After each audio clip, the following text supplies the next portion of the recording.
really good. Be like, Bussin' with the boys, hanging with the fellas, betting on a game. No woman's gonna tell us what to do, and I've been over here just drinking beer and making that noise. Baby, I'm hanging with the fellas, bussin' with the boys. Bro. Good afternoon, ladies and gentlemen. Welcome to another beautiful episode of Bussin' With The Boys. Before we get into things, I would just like you to do one thing for me, maybe two things. That's subscribe and just leave a little comments key on the old YouTube. If you're listening on Spotify or anything like that, just go ahead and give it a follow. Doesn't hurt you at all, but it helps us a whole bunch. We have a massive episode today with the one, the only Bryce Harper, two-time MVP guy. Yeah, we can give him a round of applause. Nice job, sir. We can actually give him a round of applause on that.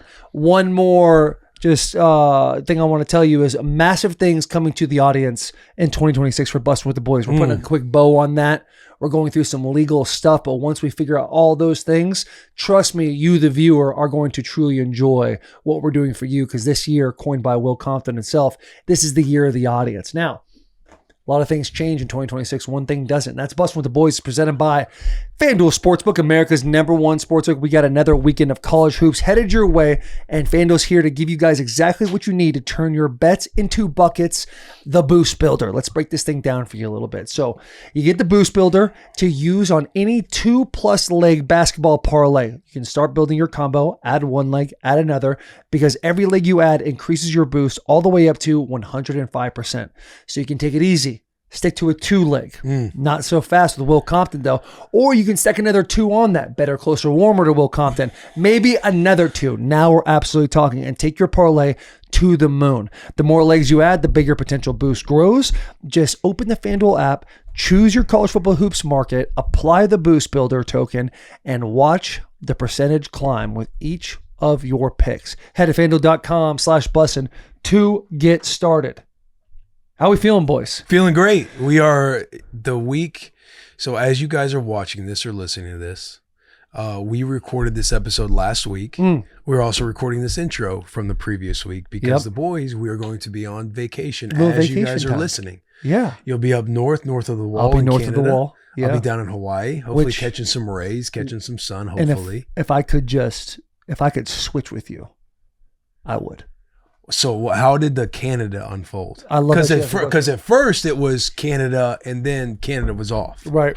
Then you were talking, try to find maybe some sunshine. Yeah, so we do a little sunshine vacation. Obviously we had that announcement on For the Dads that is also coming out this week. Oh yeah, you're on For the Dads. Yeah, I was on tomorrow. I'm on For the Dad. By the way, round of applause for me. Yeah. I'm for First guest on For the Dads. I'm on For the Dads. Shout out PT6. All right, dude. A lot of shockwave taking place on For the Dads. But I had myself a quick little announcement, and one of the things about that announcement that Talon's had going on is this little kind of like tear type thing that's not dangerous, but hey, if it gets worse, then it could be dangerous. We need to take a little peek ski at that and make sure everything's good. So then it was, are we going to go to Canada? Because we bought a house in Canada December 1st, we closed. Congratulations, Thank you. man. All right, another round of applause for me. Okay. Hell yeah. Good ep so far. I'm having a hell of a year. Vacation home. Yeah. Clean take. So we were gonna go up, and then it seemed like maybe we couldn't. Then we got it checked, and it's like, hey, you seem like you're in a good spot right now. And then with Super Bowl week, it was like maybe we just will drive somewhere and take the easy way out of all these things. Get back from Super Bowl, and I tell Talon, like, listen, anything the family wants to do, I'm down. So much so that we actually looked up flights to Italy. Like that's how we're like just trying to get somewhere. Iceland, Italy, somewhere. In my brain, you guys know me, I'm always headed towards the warmth. How do I get warm in the wintertime? That's kind of where my brain kind of goes. But as we keep looking, it's like, why don't we just get to Canada, get in the house for the first time, see your family, take the kids up to Big Bear or wherever it is. It's not Big Bear. It's some sort of mountain that kids can go skiing in. I'll stand there at the base and just be like cold, but like watching my kids and enjoying it a whole lot. Yeah. So that's kind of how I'll go try a local craft beer by the bar. Right. Kids out there. Just sit there, get myself a Jim Beam and lemonade or something like that. Pop it at Kevin's Natural Foods and just chill, sit back while my kids learn new crafts in the snow. And they're like, Dad, you should do it. It's like, honey, I'm drunk. you guys. By the way, Jared Beeman sitting in for Mitch Carlson. Let's give him a round of applause. Dude's got crazy good energy. He produced For the Dads last week too, so he sat in and produced that as well. What can't Jared Beeman do? It's funny. Right before you gave me that shout out, I like cut to the wrong camera to that empty chair. And then you're like, give it up for Jared. I was like, oh, I just fucked up. Yeah, all right, good. But yeah, dude, so we ended up just booking a last minute flight to Canada. We're going to go up there, hang out. I'm fired up, dude. I'm fired up to go out there. The cold, not fired up about that. What were you pitching other destinations? Oh, yeah. And then when it landed on Canada, you're like, I'll bend the knee. Here's how it started. I was like, man, it was like, we should have just gone up to Canada. And then Taylor's like, yeah, but the way your schedule worked and how you were talking, I'm like, I kind of sat back. She explained all the things I did wrong. And I go, so you're telling me there's nothing you could have done differently in this situation? And then she started explaining. I was like, you're right. Absolutely. It's 100% on me, which it usually is. So then Canada's kind of off the table, but we've spoke about it. For some reason, Cabo San Lucas is like not okay with kids, which I disagree with 100%.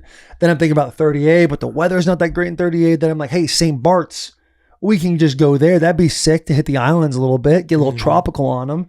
That flight was like the same amount of time it would take to get to Canada. Then I'm like, yo, Italy. You've been wanting to go to Italy. I will just get on a plane and go to Italy. Italy in February. Yeah. Right So there. I start putting this in together. 4 people, I look at the price. I'm like, that's not bad. It's not bad for all 4 people. So I started like dialing it in. It's like, yo, first class is like this. Like, we're going to be money going to Italy. Turns out that one price wasn't for 4. It was per. And then the price was over $50,000 when I get to the checkout. I'm like, hey, Italy's off the table. We are 100% not going to Italy. Iceland, but those direct flights don't How open long? until How April. long were you thinking about going to Italy too? Like Italy as well. Like, oh, when we were having this conversation, so my daughter, she's in piano class at a certain time, and there's like a 30-minute break. Then she has an hour-long songwriting class. So during the hour-long songwriting class on Monday, I'm just in the car vegging out, and I'm just like on the phone with Taylor and Willow, and we're just talking about what should we do. So this is the conversation took about an hour. But I'm saying the duration of the trip. Like It how would long are you be- gonna be? When are you getting back from Canada? I'm getting back Friday, the 20th. Is that what it was like? That was set? what We're it gonna had leave been. Thursday, back Yeah, the next Friday. Back the next Friday. Get in, get off, get out. Especially if you're going to Italy. But I feel like 8 days is solid, right? Yeah. 8 days is solid. Are you talking about time. if you went over to Italy? Yeah. Yeah. It all depends too, like how much you're trying to hit or what. That's to right. I do. forgot. You're like my idiot. Idiot. You're my idiot, dude. You're my fucking You're my dumbass. Italy idiot. Yeah. You're my Italy Like guy. if you're there, yeah. If you're there, I forget how long we went. Was it 2 weeks? Was it 10 days? I know, something 2 like weeks, that. I think something it was like that? just under 2 weeks. Because I want to say we hit like 3 different places. So Right. if you're going for 8 days and you chose 2 spots that you wanted to hit, like, yeah, that'd Yeah. be more than enough. Because Taylor, she's been to Italy a handful of times. Her best friend is like her husband's That's like right. off the boat, Yeah. Italy. So Taylor has like whatever connects in Italy to get to all these places. So we could just go and rip. But yeah, once I saw the price tag for flying there, I'm like, this is not going to happen. Yeah. Not going to happen. But we looked all over the place and it ended up on, let's just deal with what we know. And that's Canada. Yeah. Go North to of the a little wall. CA, Defend north the of wall. Defend the wall. Check out. Stake my claim. Look around a little bit, you know? Yeah. Get behind enemy lines Yeah. before the Olympics take place. My favorite thing to do when I'm in Canada with Taylor's family is just talk about how great America is and then egg them on about becoming the 51st state. Yeah. And then they talk to me about, Just play the hits. yeah, play the Yeah, hits. just play Hit him, the hits. hit him with the hits. The best of soundtrack. What is that? Is that Japan? That's Japan. Yeah? This is Is that Mount Fuji? That's Mount Fuji. All right, yeah. Oh, and those are the cherry blossoms around it. This is the largest amount of Americans to travel to Japan in the history of the world was this year. Japan is like totally on the map now of, hey, where should we vacay? So I was just throwing it out there for you guys. Maybe I do feel like next time Japan you're has looking. been hitting the headlines, been hitting the Yes, the dude. priorities. You know for what's people crazy? To vacate to. When I Googled where is the best place to go this time of year in the world? It had like the sunny ones and it had the snow ones. I don't know where Japan's at, but Japan popped up and in my brain, like I went to the website, and I was like, popped in like BNA to it. Japan.com. I went to Japan.com. Japan.org. Yeah. Konnichiwa. Yeah, and it was 23 hours of flying, and that quickly was Yeah. we're out of here, dude. We're not doing that one. I didn't realize that. Yeah, so Japan.com. We need direct flights. Direct flights from BNA, I guess. I'll check out Japan.com. Mm-hmm. So Japan.com gets us, dude. But They got a Clean great take? site. clean take. Yeah, that's beautiful. Warm weather vacation in the wintertime is the move. That's a clean take. That's a clean take. That's a clean take, right? But also I would say like snow spots in the wintertime, like if you want to go somewhere sick, I don't even know where. I'm saying that group of people too. I feel like that's a clean take for them. Yeah, if you're a snow person. Yeah, like if you want to Right. hit the slopes. Right. If somewhere. everybody had Breckenridge. if everyone had Taylor Lewan brain, clean take, got to get to the beach in the wintertime. Yeah. Clean take. Yeah. Clean take. Yeah, I'd rather be in the sun. Yeah. You get a pasty white, get a little gross looking. You can come back with like a nice pink I on you. hope so. Come back with a nice pink on you. It'll turn to brown about late Feb. Yeah. It'll be last dying off in maybe March. 2 weeks. Yep. You'll hit the second week of March. You'll look exactly like this again. Yeah.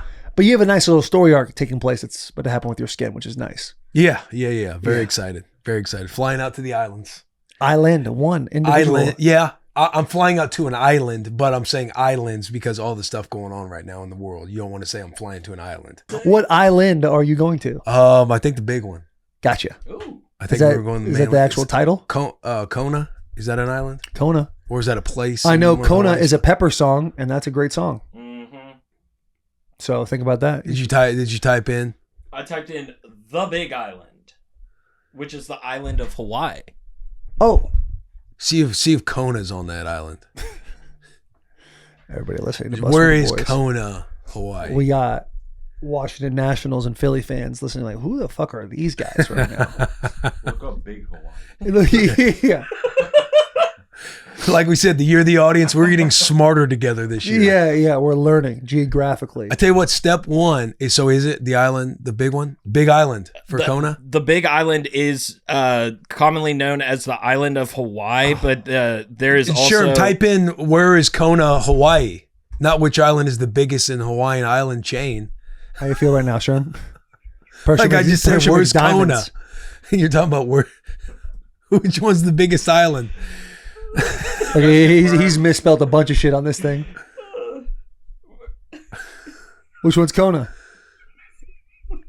It looks like Kona's What are down we on the doing big here? one, the biggest Yeah, one. yeah, yeah. Kailua, Kona. Which one's the biggest? I don't know. Oh, no! Because you hit Maui, right? Last year? Dude, I don't know. I don't know. This will be our We don't know shit, dude. this will be our what, fourth year? Fourth year going to Hawaii? Fourth year in a row going to Hawaii. Third or fourth year. That's an I know absurd amount of times that. going Dude, to Hawaii a year. is gorgeous. No man. doubt about Hawaii it, but is like, gorgeous. that's a lot of flying. Got to go to LAX, sit there for What's the 4 flight hours. duration? What's the flight duration? You know, you've been there 4 times. I think it's like 7 hours. That's not bad. Where you're flying out? Say Nashville? flight time from Which island? Nashville to Kona. To go to the big island. 11 and 14 hours. That Somewhere don't in there. sound right. Because you said 7, like it takes me 7 to get to Kelowna, BC. Then I stop in Calgary or Seattle or Vancouver, and then I pop over. So ain't no way I'm getting to West Coast Canada in the same time you're getting to the Big Island, Kona. Yeah, I'll have to do some math. Because usually They we just go did from it. here. Hey, the but I math gotta just do got some- done. I gotta do. What is this? Oh, That's there to we West go. Coast Canada. Yeah, that's direct though. And I would love for Kelowna and Nashville to have a direct. I would salivate at the opportunity of that. Salivate. So 'Cause I'm there a lot, man. I'll be back there in April for Easter. Oh, really? Yeah, dude, we just go. Oh, so for Well, you now to you get got up there, hours. you're traveling 9 or 10 hours. No. 7:13 is my timeline. I will go in this trip. I'll go from Nashville to Vancouver, which is actually past Kelowna, and then to Kelowna, which is like a 25-30 minute flight, but the layover. Yeah. And then, but usually it's the best one is 6:45, and it's Nashville to Calgary, Calgary to Kelowna. That's Got when you. you're living nice. Got you. Yeah, Got you. Calgary got don't you. want to fuck around with good flights. Yeah, I don't and know. stuff. We love Hawaii.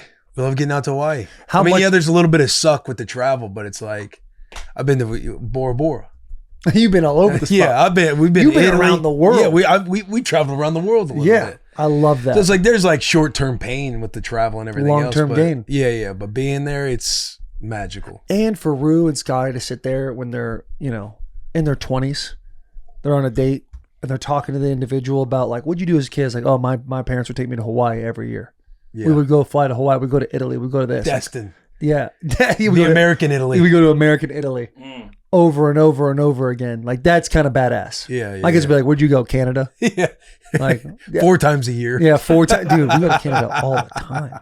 It's like great. Taylor's got family. She's close with them. Yeah, Gotta she's get got out a lot there. of family up there. Yeah, and the thing about Taylor, and I wish I possessed this ability, which is like checking in with people. I'm so bad at it. Like if you're not in my day-to-day life, I probably don't check on you very much at all. And when I see you, it's like I'm expecting us to pick up right where we left off, where my CTA brain decides we left off at. But she will call her family every single day. Grandpa Wynn's on there. Nana, Mom, Quinn.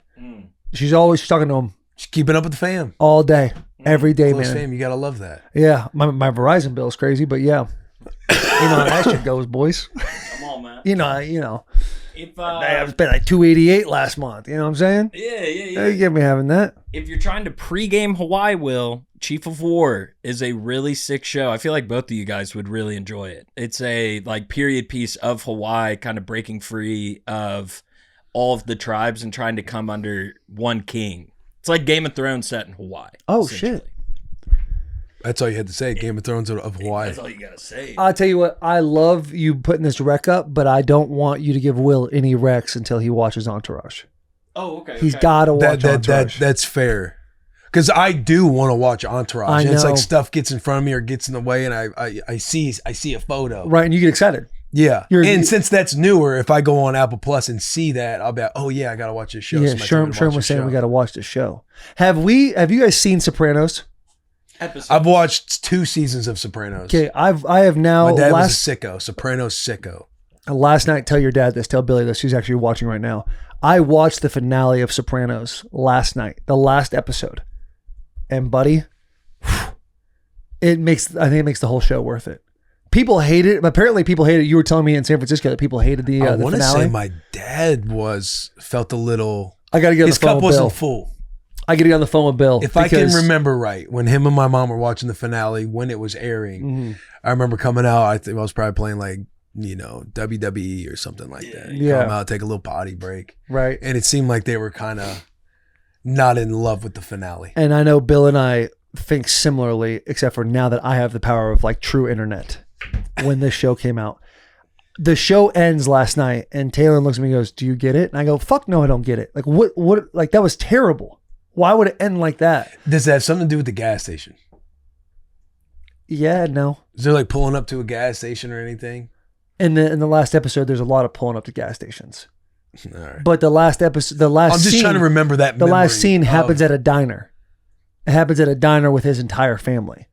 And I mean, you're probably never going to watch the show, are you? Yeah, I'll probably watch it. You probably will watch I it. probably will watch Sopranos because After everybody Entourage. loves it, and it's definitely on a wave of. It's What I slower. love. It's a very slow movie Yeah. though. And like, but the end scene, like the last 4 minutes, you can feel the intensity because you know it's the last episode, you know what's happening. And then when the show just abruptly ends, you're like, why the fuck would you finish a show that people argue is the greatest show of all time like this?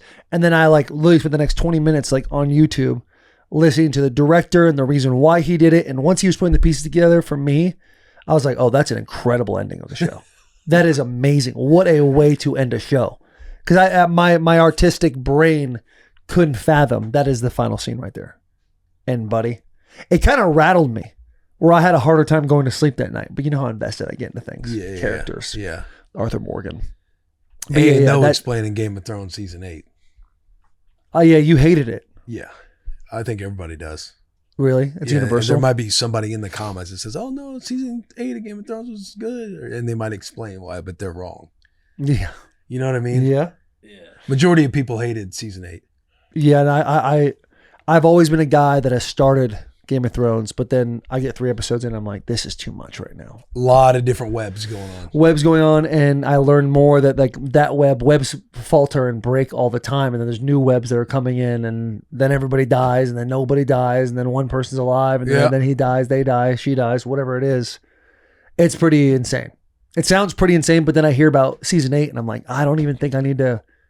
If everybody hated the finale, then why would I watch this? The only people I feel like might have enjoyed season 8 is if they watch it all the way through in succession. Like, you wait till all the seasons come out and then watch it all the way through. Yeah, which is because kind of the pain point where I would say the majority hated it is the majority lived in that like 2-year pocket of season 8 being created with because season 6, season 7, those finales, those seasons were awesome. Mm-hmm. There's so many theories and so many things to break down. Like that was one of the rare few times where I'm seeking out Reddit threads and other things, breaking it down and talking about it, all the callbacks and the pictures, and people would circle, oh, look at this from an aerial view. This is a sign that was in like this march that was happening. Just you went down every rabbit hole imaginable on what we're about to see in season 8.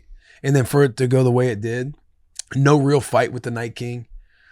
Between Jon Snow and the Night King, they sit there and stare at each other and you're like, this is the battle. And then the fucking Night King raises. There's a billion fucking White Walkers and somehow, everybody in the castle surviving and kind of defeating them. And then the Night King dying just from, what's her name? Arya. Just from Arya coming out of nowhere and stabbing him. So we're giving all of it away. Well, it's Game of Thrones. Like that's like, you haven't watched it by now. Like that's not. Right. Or were you wanting to watch it? It's always on my brain too. Hey, if I should watch a show, should I put Game of Thrones on? That being said, spoilers don't ruin my day. Yeah, and even when you get there, like it's like you won't remember all this happening, but when it does, you're like, oh yeah, now I see why that people hated this. Now that you've explained to me the finale of Game of Thrones, can I explain to you the finale of Sopranos? You can. Is there? And I want to ask this too. I was kind of sitting there and I was like, are you going to watch it? Because there's a part of me. Isn't there a movie that got made that kind of showed the back part of that last episode of Sopranos? What? Because I want to say I feel like I've seen this scene that you're talking about, where they're in the restaurant. Yeah. For some reason, I feel like I've seen it, and if not, like I'm sure I've seen it on the internet.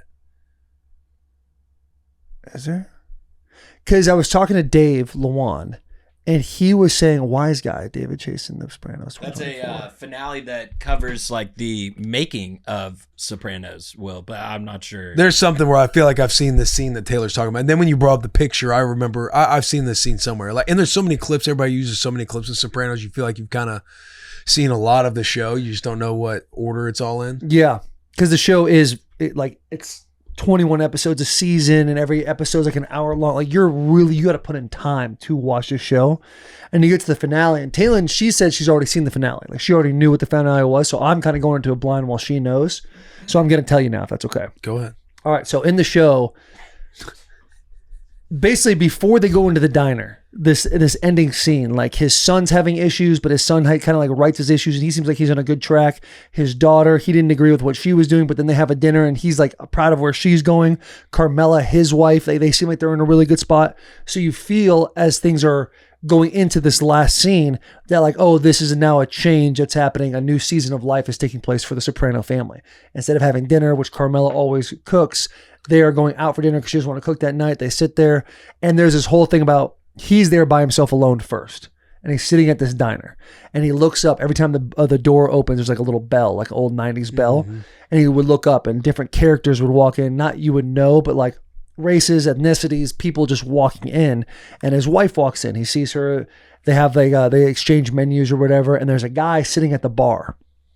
And then his son comes in. He's like, hey, where's Meadow at? Meadow is his daughter. And it kind of cuts to Meadow. She's trying to parallel park right outside the street, and she's like not getting it right. And every once in a while we'll cut back and forth. They're having like little, back and forth conversation, whether it's like regarding the onion rings or regarding like AJ and what he's going to do.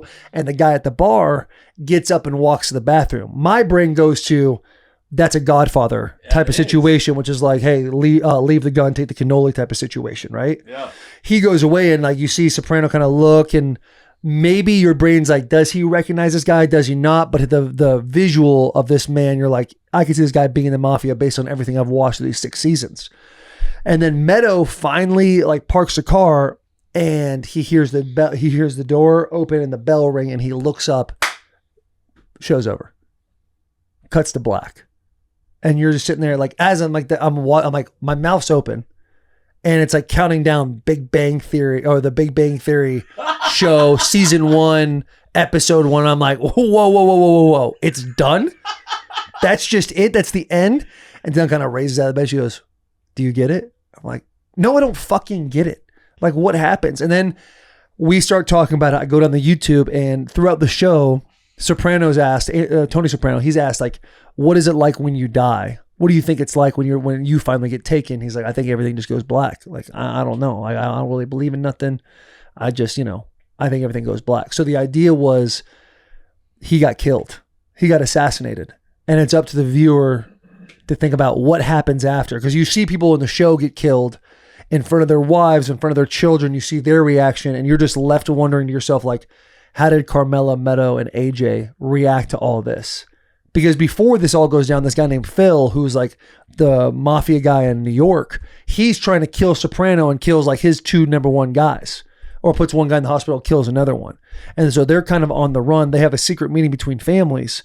And they shake hands. And the guy who's the right-hand man of Phil, who's the New York mob boss, he's like, I can't tell you where he is, but you do what you got to do. Like, we need to make sure this is all over. They end up killing Phil at a gas station.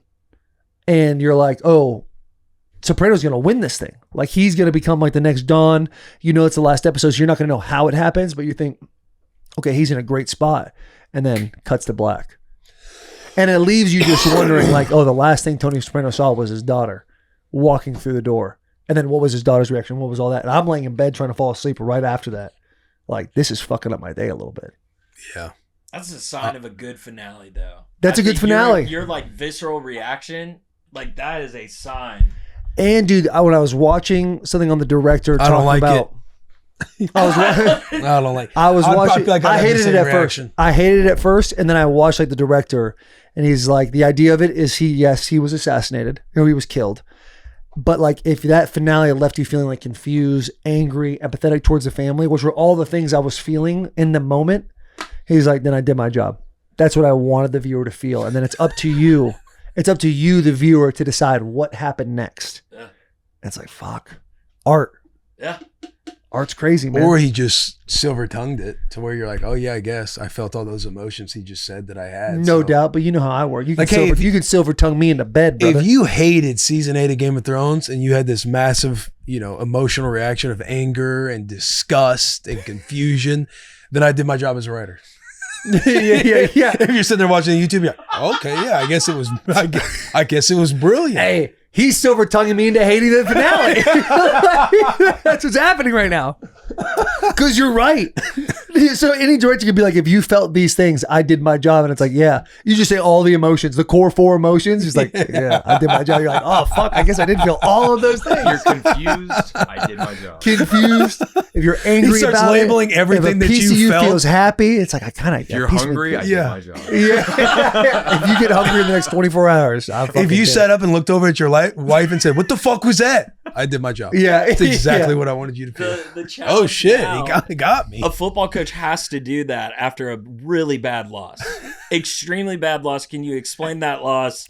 Hey, if the fans just like, they feel like they don't want to be a fan anymore. They don't want to show up anymore.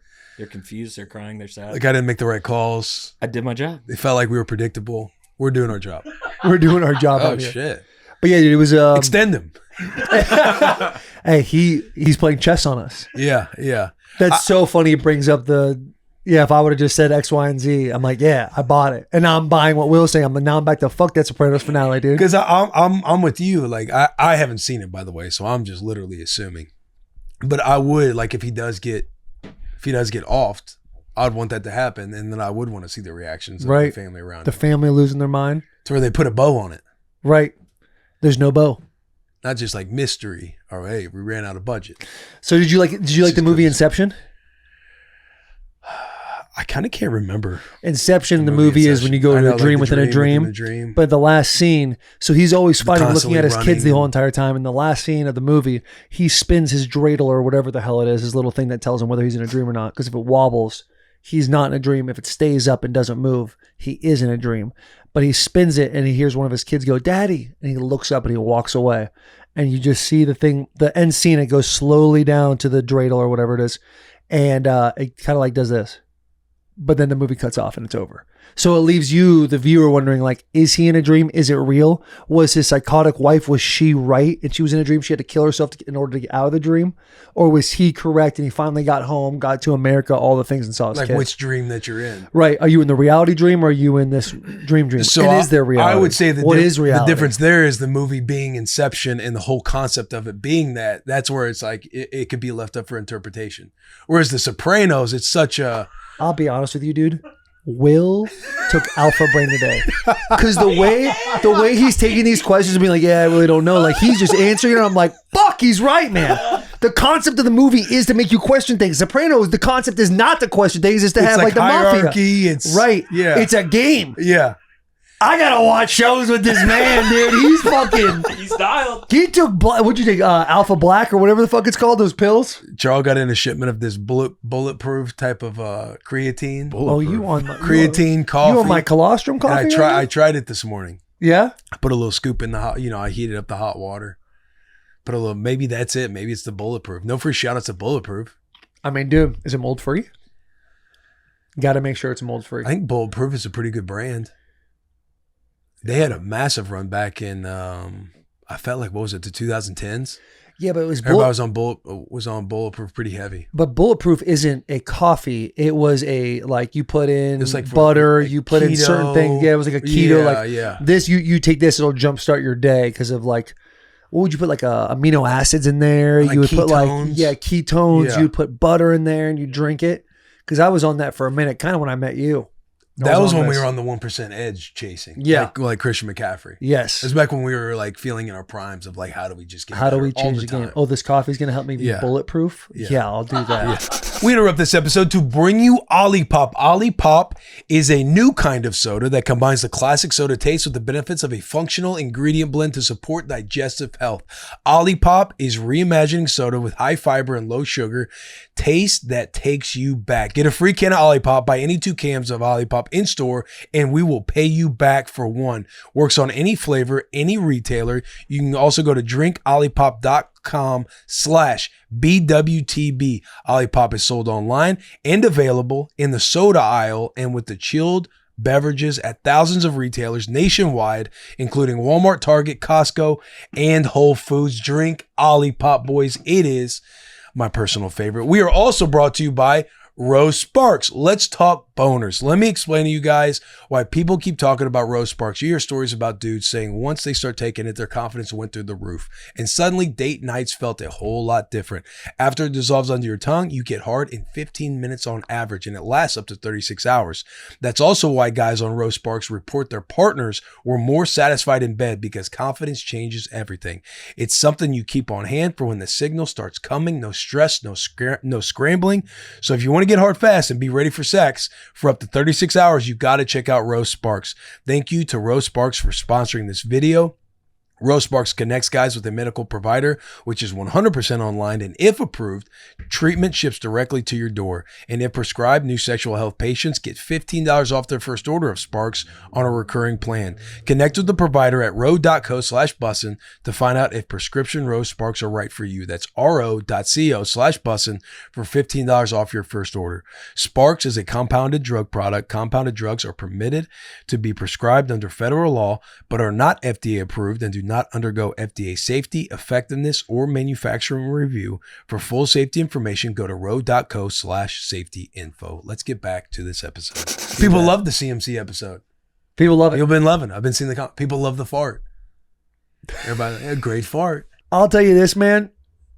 Will doesn't have stinky farts. For whatever reason, that one was rancid, and I was in a position of discomfort for a while. Yeah, after I it. do apologize about Still that. funny because it's hard to laugh. And it was stuffy. And then it was stuffy, Yeah, it was and I go stuffy. for the big inhale for my laugh, and it's all poop. Yeah. It's poop in my mouth. Christian McCaffrey chasing the edges. Chasing the 1%, fighting being white. That's what he's doing.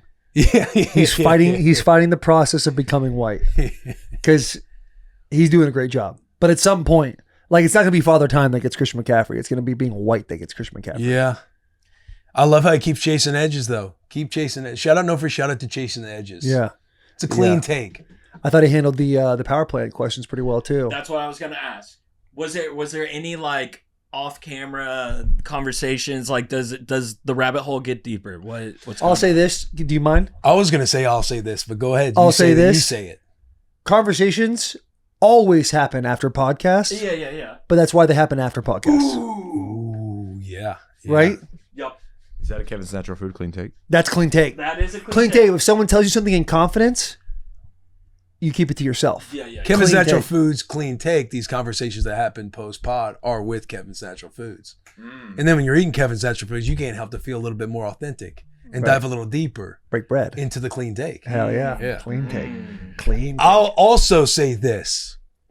You sit there and listen to CMC break down everything he does, whether it be in training, diet, chasing every edge that he talked about, whether it's grounding, hot, cold therapy, all the things, timing of the day, everything.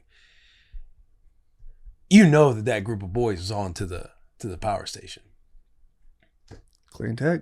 Clean take. And then that's not speaking for him. I'm just saying, like, if we were in that 49er locker room, Yes. in those parts that Yes. we're talking about with bulletproof and everything, bulletproof coffee and all the edges that we chase, the minute that starts to gain traction and make noise, us guys like in our groups, we're excited about that Right. because that's something that we would sit there and be talking about without question. Once it gains traction publicly, we're like, thank God it's finally being talked about because we have felt X, Y, and Z because of the 1% chase. Yeah. And that's how you and I would be. Not saying Christians like that. Just you and I. Right, would be right. that way. We're speaking for ourselves. Speaking for ourselves. Because we dive into it a lot too with Bryce on with peptides and everything else. We 1%. dive into that conversation, the 1%, and why wouldn't owners want to pay or make this stuff legalized? And it's like, well, on the counter side of it, if your best athletes are going into their second contract, third contract, where the money's exponentially higher, they wouldn't want you to reach those deals. They want you to, they want to win the championship, but they also don't want to pay you money. They want to find bigger, younger, faster. Yeah, they don't want all the money going into, we're talking about the Niners, so just using that example, but into like CMC, George, they want them to have as long a career as possible, but they don't want them to have every edge in the world that makes them play for 20 years because that amount of money, when they're re-upping and getting new deals, they want to find the next generation of Georges and Christians And because Warners. they're cheaper. Right. You got them on their rookie deal. You are once again handling business the correct way. But Bryce, the peptide game, the BPC 157, the TB 500, all those things, like, got to get those into sports. Got to get those into sports. Yeah, I think TB 500 has been something that's been, I don't know enough about it. I just know the lore of TB 500 was almost like the peptide for like race horses. And so that's always been on the list. But NAD, the new though. wave of peptides, I don't think NAD is on the list. I think you can do NAD. You're right. I'm speaking in the fact of like just biohacking in general. Like optimizing your entire body needs to be Stuff more that of like a promoted situation for athletes as opposed to being like, oh, you're taking a peptide and peptide has this blank. Yeah. Like you shouldn't do peptides. Yeah. And peptide being like almost coexisting with PED and steroids and everything else. It's like all this stuff that has all this data-backed research that's coming out through a lot of different people with the Health 3.0 wave. It's like a lot of these things that help you with longevity of life should not be seen as like some performance-enhancing drug in sport. Yes. We are kind of cooking right now. We are cooking, but I do have to leave. You gotta leave. I want to have so much more fun. I want to have so much more fun. I just got this thing to do that'll be announced on For the Dads, and I gotta get to it. I have to. Oh, that is true. Yeah, so I have to go. That is true. I have to go. Like, There's a mouse in the office. Sherman, the team's gonna get it. okay. They've been around that wheel of cheese. That wheel of cheese that Clay Matthews Office left. cat? Should we get an office cat? Should we I can get bring Miss Biscuits up here. Should we get an office cat? Hey, we should. The mouse is currently in the stream room. Office cat can live in the stream room. We get a nice little tower. Would you for be it. down to get an office cat? An office cat? Like Yeah. like an animal? Like when yep, yes, feline, yep, yes, Will. He was on fire before too, and he fucking lost it. He lost it. Because So- my mind is being like, At the- dude, hey, at the ranch, we want to have a pet animal around here? I'll At the take care ranch, of we it. would have barn cats. Like there was 3 barns on our ranch, and we would have 3 cats, and they would catch all the rodents and everything, and just kill them. They just bring them to your doorstep. Be like, look what I did for you. Hey, And they just live, bro. They just live. I'll go to PetSmart today and go get the cat. I'll pay for it. Hey, listen, we know how Will works. He starts at no. We'll get him to yes. Right now is not going to be the yes that we want. Hey, I got recommendations on automatic litter If box. it was just me automatic calling the feeders. shots, First off, Bussin would be not be 30 in a spot. animals around There would be 30 animals around, and I'd be pissed off because now I have 30 animals in my house, and I'm like, why the fuck did I do this? And I realized like half of these things we'd I be decided billionaires though. to get. Yeah. Just like hamsters and gerbils and everything. You had a rat craze there for a second. Well, when I was a kid, yeah, I had a rat named Queezer. I don't want to get There'd into be it. a rat. There'd be a rat. Queezer? Queezer, it'd be Queezer. Queezer, yes. Queezer I actually saved 2.0. him. I saved him. He died. I cried for like 3 months. I loved him. It's not like important. you saved him. I saved him from being a snake food. A lab rat. I was at a Petco or a PetSmart, and a guy pulled it out. I'm like, "What are you doing with that?" And he's like, "I'm gonna feed this to my snake." I was like, "Not this one." And I bought it, and it was like $3.85. Yeah, It was like $3.85. Bought him, took him. Dude, this rat would live Mouse. with me. No, rat, true rat. Would follow me. I'd put him on the ground. He'd scamper across. I've told this story too many times. He would sleep on the pillow next to me at night. We'd watch movies. He'd sit there, stare at the TV, and eat a half-eaten grape. That's how me and Queezer operated every day together. I would walk. He'd be on my shoulder. I was like the Birdman of this rat, dude. It was like Ron. I was Rat Man. Ron and Scavas. Yeah, exactly. Yeah. Except my rat was a pure rat. He wasn't a piece of shit, No, dude. he was not. No, he wasn't. No spoilers. No spoilers. But he would never work for the Dark Lord. He would never work for the Dark Yours was Lord. a good dude. Yours was Queezer. like more Ratatouille. Yes, dude. I woke up one day. I'll put a bow on this, and I gotta fucking go. I woke up one day. I get him out of his cage. He's bleeding out of his bum. I'm like, oh no. I'm in Loomis, California with my grandmother. We go to the vet. The vet goes, he's got an issue internally. I was too young to know the exact words. It's gonna be $2,000 to operate on this rat. I look at my grandma and go, all right. Like, right, we're gonna get this done. Yeah. And she goes, I'm not spending $2,000 to fix a rat. On a $3 rat, I'm not doing that. So they euthanized his ass. Oh, not Queezer. Fuck you, Glenda. And I remember my mom calls me, and I'm holding the now hardened rat. Oh no! Who's in my hand. And my mom's like, hey, Tay, like, how's Queezer? I was like, well, I'm holding him right now. And he was dead, and we buried him under a tree. And I did not recover from that. No joke, years. I'm 34 and I'm still feeling affected by it right now. That rat. Now that you're bringing it up in the full story, I'm sure you are feeling. I was fucked. Yeah, it was really sad. It was a very hard time in my life too. A very difficult time. And that rat was a good boy. He didn't save me. Like, I wasn't like that, but yeah. Kevin's natural food. I was all right. Clean take? Kevin's natural food, clean take. Having very fond memories of your old pets. Yeah. Great, clean. He's back. That's a clean take. He's back. Bulletproof is back in. Had a bit of a relapse for a second. You guys talking about a cat? Like, yeah. Yep. Like an animal? Yes, Will. That being said, We should have an animal. let us know in the comments if we should have an office cat for the rodents. We need to know. We will take your poll very seriously. We'll take it very seriously. And enjoy Bryce Harper. I got to go. You can go, but to address a top priority for the audience out there listening, now that we are in week one outside of essentially the Super Bowl, we're done with the season. So we get to review, recap, do all the things, dive in. Right. We will be cutting down automated ads on Spotify and audio platforms. We will be doing that. We will do We that. will be doing that. We will swing it whoever. We get a lot of counsel, we get a lot of advice, we get a lot of suggestions. But over and over, especially after the variable one, and a couple people came up to me at the Super Bowl, people that I respect in the industry, talking about so many ads. And I'm like, dog, I keep seeing that. I keep reading it. And when I pop on the episode, you are right. You are right. So we will get that shit corrected. Yeah. We got to get it corrected. Who needs money, for the dude? audience? Who needs money? Not us. We Not actually us. do. We all do. We do. We actually. That's a lie.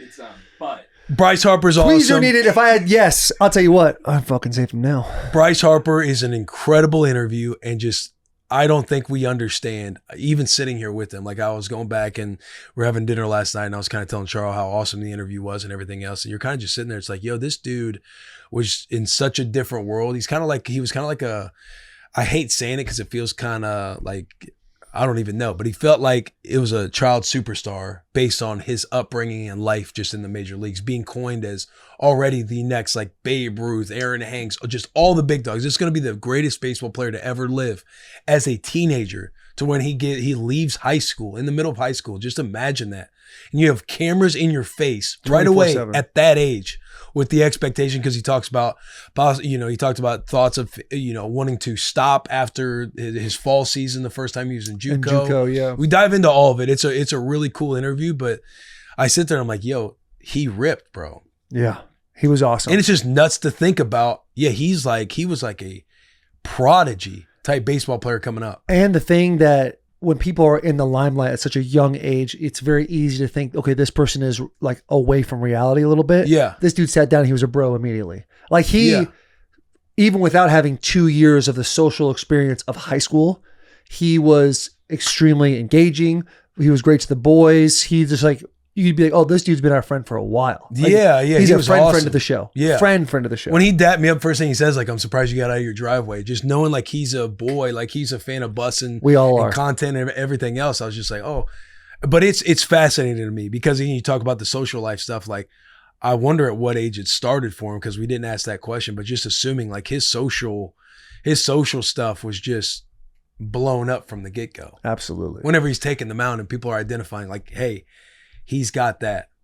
And selling out crowds at JUCO and everything else. Like I would assume every kid who played against them and they're like, oh, that's the one. There's guys that are in awe and those guys are like, fuck this guy, I'm just as good as him. Yeah. And you would get everybody's best shot every single time. Yeah. Can I say one thing? Please. I gotta go. He's Gotta go. I gotta go. Enjoy the pod with Bryce Harper. We love you. We appreciate you. Big hugs, tiny kisses. Leave comments, subscribe. Make sure you're following on all of our social platforms. Boys, listen, this episode we are brought to you by Jim Beam. As you all know, we have now entered what could be the worst time of the year. That's right. Football is over. What are we supposed to do on Sundays now? Or Monday or Thursday? So much time, so little football. Whoa. Easy now. Just because football is over, the hang doesn't have to stop because believe it or not, there's still a ton of stuff to be excited for. Basketball, hockey, tennis, basketball, and really the big soccer tournament right here in the great old US of A. All to be enjoyed with a crisp, delicious, and oh so refreshing Jim Beam and lemonade. I get it. It's like you're taking the lemon of football being over and turning it into lemonade. Correction. I'm taking the lemon of football being over and turning it to Jim Beam and lemonade. Because Jim Beam and lemonade is always the right call. It's light flavor, it's refreshing, and oh so delicious no matter what you are doing and watching with the boys. Dude, you're so right. Because at the end of the day, no matter what sport you're pivoting to this offseason, it'll be best enjoyed together. All right, guys, before we get into Bryce Harper, just a reminder, massive shout out to Bud Light. Bud Light is the official sponsor of this interview. Bud Light is easy to drink, easy to enjoy, and always brewed with 4 simple ingredients for a clean, crisp taste. Bud Light is the official beer sponsor of the NFL Draft, and UFC, which is now on Paramount Plus. A lot of Bud Light partners. You've seen them all over the commercials. George Kittle, Peyton Manning, Post Malone, the boys, you've seen them all. Go to stock up on Bud Light now. Head to www.budlight.com/locator to find a store near you. Let's dive in to this Bryce Harper interview brought to us by the cold iced Bud Light. Ladies and gentlemen, welcome to another episode of Bussin With The Boys. We have a very special guest, a man who resides in Nashville, Tennessee. He's an 8-time All-Star, 2-time NL MVP, 2012 Rookie of the Year, 4-time Silver Slugger. Can't wait to figure out what all those things mean during this podcast. Signed a stick with me, $330 million contract with the Phillies that runs through 2031. Please, ladies and gentlemen, give a round of applause for the one, the only Bryce Harper. Yeah! Bryce, we're fired up to have you on. Let me just tell a quick story how we got connected. Gentleman goes, hey, I'm boys with Bryce. You were doing like a celebrity softball thing for Coach V. He's like, we should connect you guys, get you on the podcast. We start going for a little bit. And I'm like, hey, yeah, we should absolutely get you on. All of a sudden, you get busy. I don't hear anything from you. Clump, my boy over here, who's a huge Bryce Harper fan, is like, hey, what's going on with Harper? I'm like, I think it's just not happening. I think it's like over now. Check in last week before we go to the Super Bowl. You hit me up. You're like, hey, I have 2 weeks. Do you want to do the show or not? And I'm like, yeah, okay, yeah, we could absolutely do the show. Like he's saying the same thing. Taylor hasn't followed up. Like, do I? Yeah, and it probably, if I were to look back at those texts, I think history has shown it probably was on me a little bit. I'm a terrible texter. So man. Awful. I'm like, hey, we can hit Monday, 11 a.m. What do you think? Let's lock it in. And sure enough, the boy shows up. So that's big time of you, man. No, I appreciate you guys coming in. I know it's an off day for you guys, so especially the Super Bowl weekend, all that kind of stuff. Yeah, we're about to hit a little break. I'm gonna take a little vacation. The boy's going to Hawaii. Hawaii. What I part? know, but they've been talking. One of the Make sure you have that one of the mic. islands. Make sure you have that mic up to your face. The mainland, maybe. Okay. But they're talking about storms happening. Be the Buffalo. Yeah, so Got to hopefully run we get- towards hopefully the we get some storm. sun. Kauai, really good. Yeah. Kauai.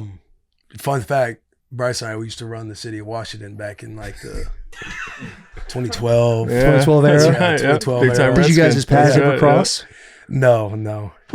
We ran it from two different spots, two mafia families. His team kept reaching out. I'm like, guys, I got to focus on football. Yeah. I got to get off this practice squad. Yeah, like, same. I'm And busy. then they found out I was a Dallas fan growing up. They hated me even more. Dude, same. grind. Yeah. Same. I remember when I was on P Squad and we were knocked out of it, and I'm like rooting for Dallas. There's a couple times I'm rooting for Dallas against us. Crazy to say, but this is before I When was you were actually- playing? Not when I was playing. Okay, I was going to say. But when I wasn't when you were P Squad like when I guy. was on P Squad, and then the next year I only played like 3 games. I spot started like 3 games due to injury, and we weren't in the playoffs. That was the year that Des Bryant, did he catch it? But I'm like hoping Did he catch it? he caught it. He caught it. Last game of He the caught year is against us, and I'm like, okay, I'm glad they beat us because they need momentum going into the playoffs. Is what I'm like. The little kid fan in me's thinking like as we lost that game. So the first time you saw the Dallas Star on the field. It was incredible. First time playing in Dallas and seeing the Star and seeing everything, Jerry's World, all of it. I'm like, this is all time. That's cool. This is big time. I've never seen it. My dad grew up big Dallas guy. Obviously, we're huge Eagles now just because I'm in Philly and I know the guys and I root for them and stuff. But my dad, he grew up Emmitt Smith, like- all those guys. Yeah, That I'm like- the documentary on Netflix was sick. That's what All he was time, saying. I yeah. haven't Really, seen really it yet. good. Yeah, Yeah. just the whole story. Like it kind of you understand the madness of it all. When we were at Samcom and got to meet Emmitt Smith. And I'm like, maybe I wasn't fumbling over my words, but I'm thinking that I am because I'm nervous to meet him. I'm just trying to tell him how much he meant to me. I'm like, I know you've heard it all the time. This probably means nothing to you, but I pretended to be you out in the backyard with my dad and was telling him all this stuff.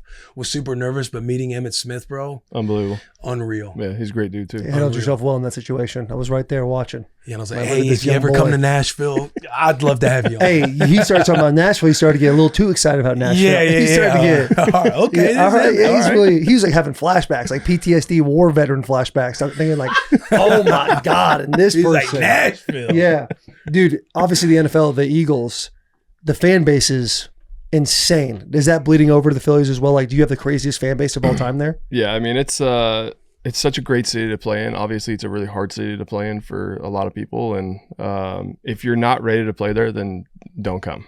Because Really? because I mean it can chew you up and spit you out real quick. Obviously they're very passionate and they work hard for their hard-earned dollars. So when they come and buy a ticket for us each night, if that's NFL, NBA, MLB, NHL, like they want you to go out there and give it your all, no excuses or anything else like that. So I love that. I mean, obviously I kind of feel like I grew up like that. My dad, no excuses, like go out, play your game. Doesn't matter how you're feeling or what's going on. Just play hard and have fun. But I love playing there just for the fan base and knowing that they're going to, kill for us each night. They want to beat up the other team more than us. So Yeah. Do you think early in your career you would have been able to handle it as well as you are now?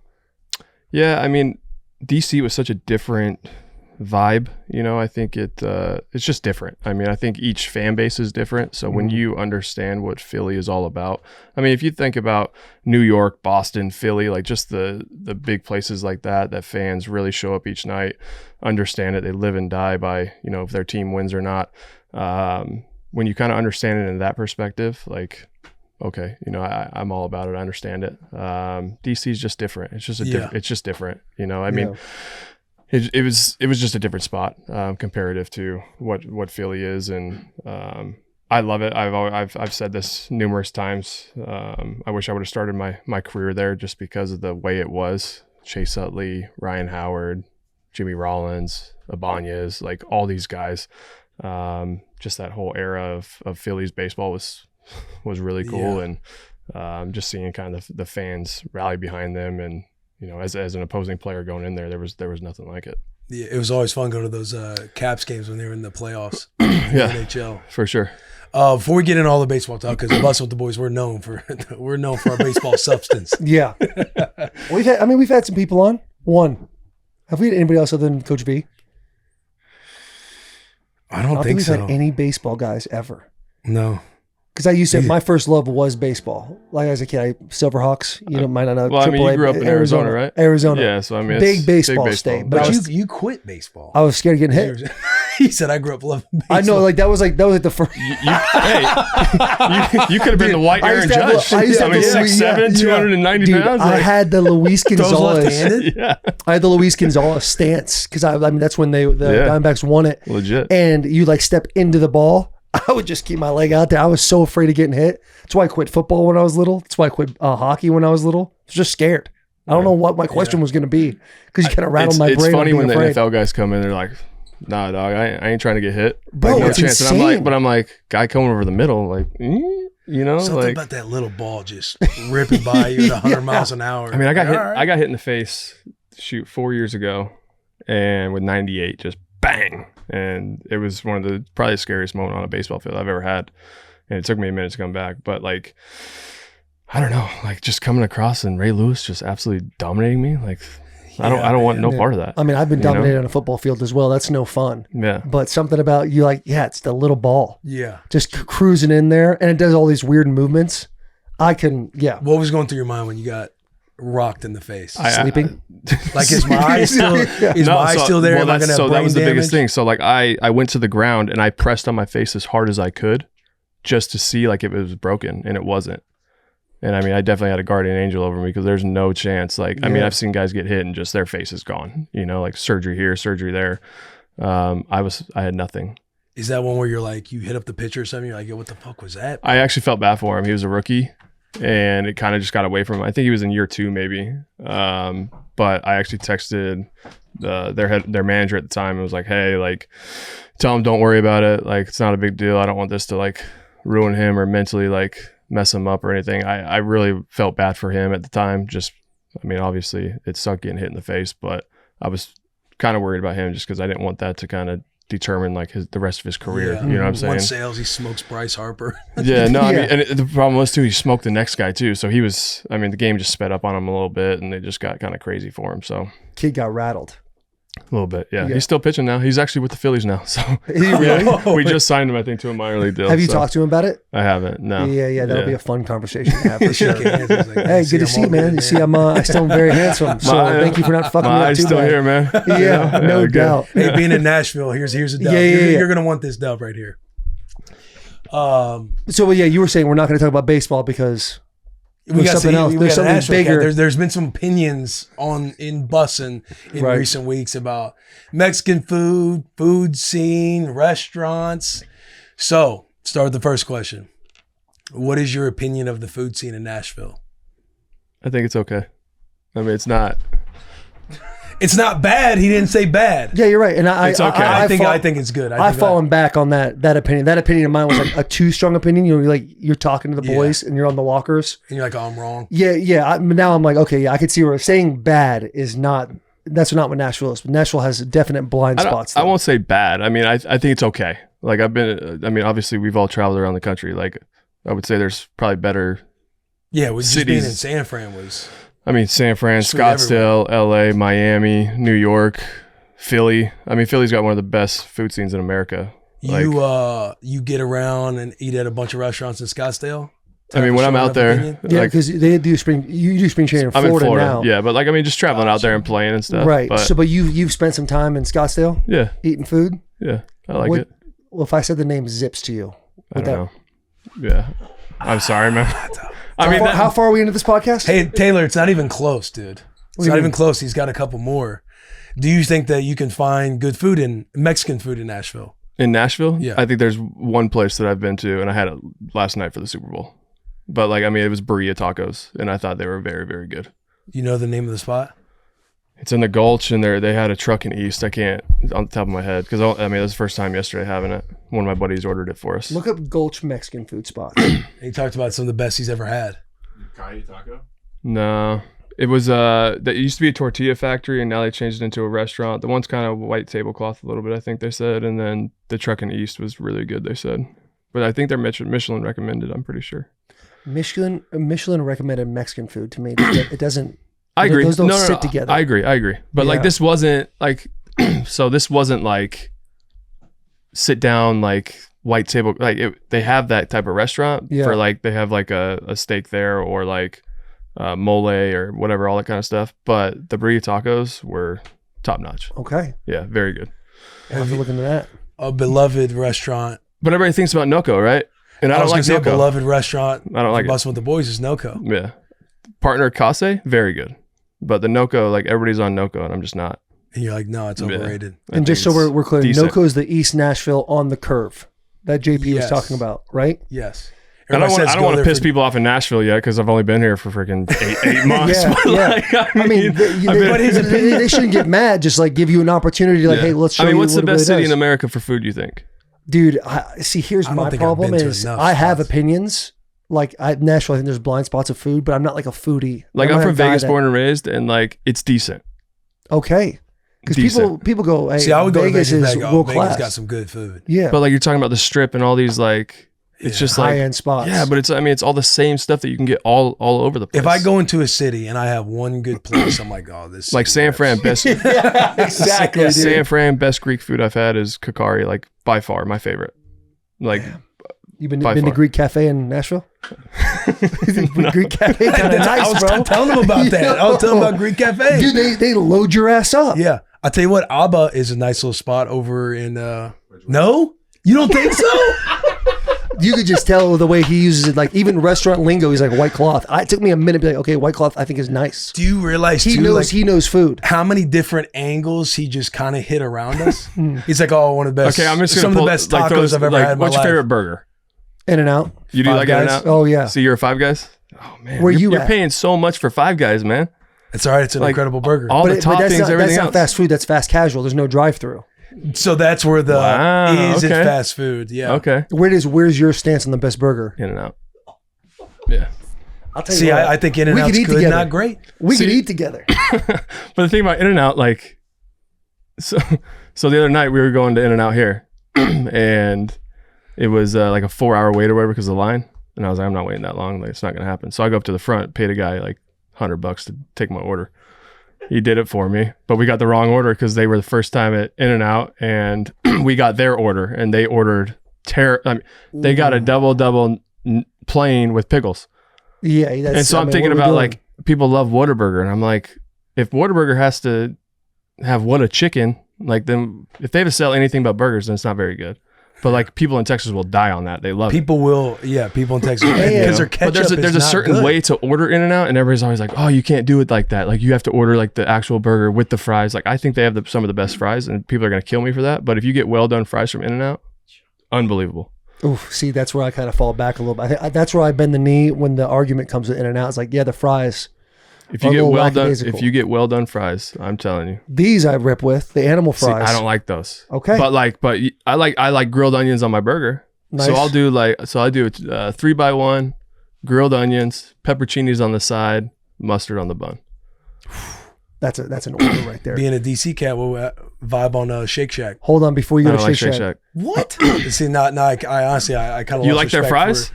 Yeah, I'm not talking about their fries. I know, but their burger. I mean, I like their chicken. Oh, I like their good chicken. I like their They have a good chicken burger sandwich. as well. I think it's good. Yeah. Especially if you're like, But I'm not gonna say like I think Shake Shack's good. I think it's good, but I'm not gonna say like, oh yeah, it's one of my favorites. But if I go to Shake Shack, I'll eat one of their burgers. I think they're good. Yeah. The best Okay, all argument I like for- their bun. Okay. Yeah, little We potato made bun. progress. The Yeah. best argument for In-N-Out, you had it, is you went to In-N-Out and there's a 4-hour wait. You go anywhere in the country where there's In-N-Out, there's always going to be some sort of a wait that takes No doubt. place. There's always a way. And also the hit on it too is you talk about the A+ customer service, knowing that he got a kind of a botched order. I think it's also part of. But that the wasn't experience at my In-N-Out. fault. The kids that ordered my food, they gave me the wrong bag, so it was the kids' fault. Right. Yeah, the So customer. you service. blaming children. Hey, we out here. We run an operation. In-N-Out, we're known for this standard. Right. I'm with that. And when I it drops, understand. you know what I mean. You're not getting the full In-N-Out. You're talking about, I think you're talking In-N-Out's about a good, by the way. pedestrian. You're talking about a pedestrian that's sitting in the front of the line. Bryce was like, hey, I'll give you $100 to order food for me. And those kids fucked it up. They're not with In-N-Out. They got their moment. That was their Super Bowl. Right. And they threw a pick. But their Super Bowl has nothing to do with In-N-Out being the champion of fast food burgers. Yeah, it'll forever be an argument. But I think a lot of people don't like In-N-Out, like from like Arizona over like to this side of the country. I don't think people like In-N-Out very much It's because one, they don't have it. They like and they're Whataburger, haters. Shake Shack, Five Guys. Like they love. I think everybody hates like the pompous that it is the best, bar none, nothing's close to it. So then there's friction that gets created to talk about other burger spots because there are other burger spots that are just as good, if not better. Yeah, there's good burger spots. I mean, burgers in general are like, yeah, it's like There's one in You're gonna find a Barstow, good burger. California that is unbelievable. What, California? Barstow, Barstow, California. right next to the An Panda. In-N-Out in Barstow, California. So you got. Oh, have you ever been to Del Taco?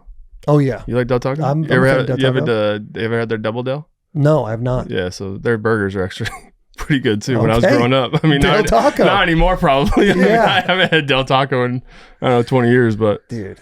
yeah, strong food opinions.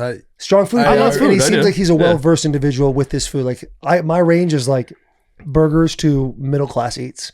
So you start getting the upper echelon. Yeah, but the you- white tablecloth is what I kind of like. No. I'm not. I'm just saying like that restaurant was a white tablecloth. Gotcha. They said I've never been there, but like Yeah. Hey, that's I mean, right what there. Yeah, Del Taco. But you man. see how he kind of hit Watch all these out. different angles. Whenever he said he had some of the best tacos or burritos he ever had, we're like dapping him. Like, oh, Taylor L.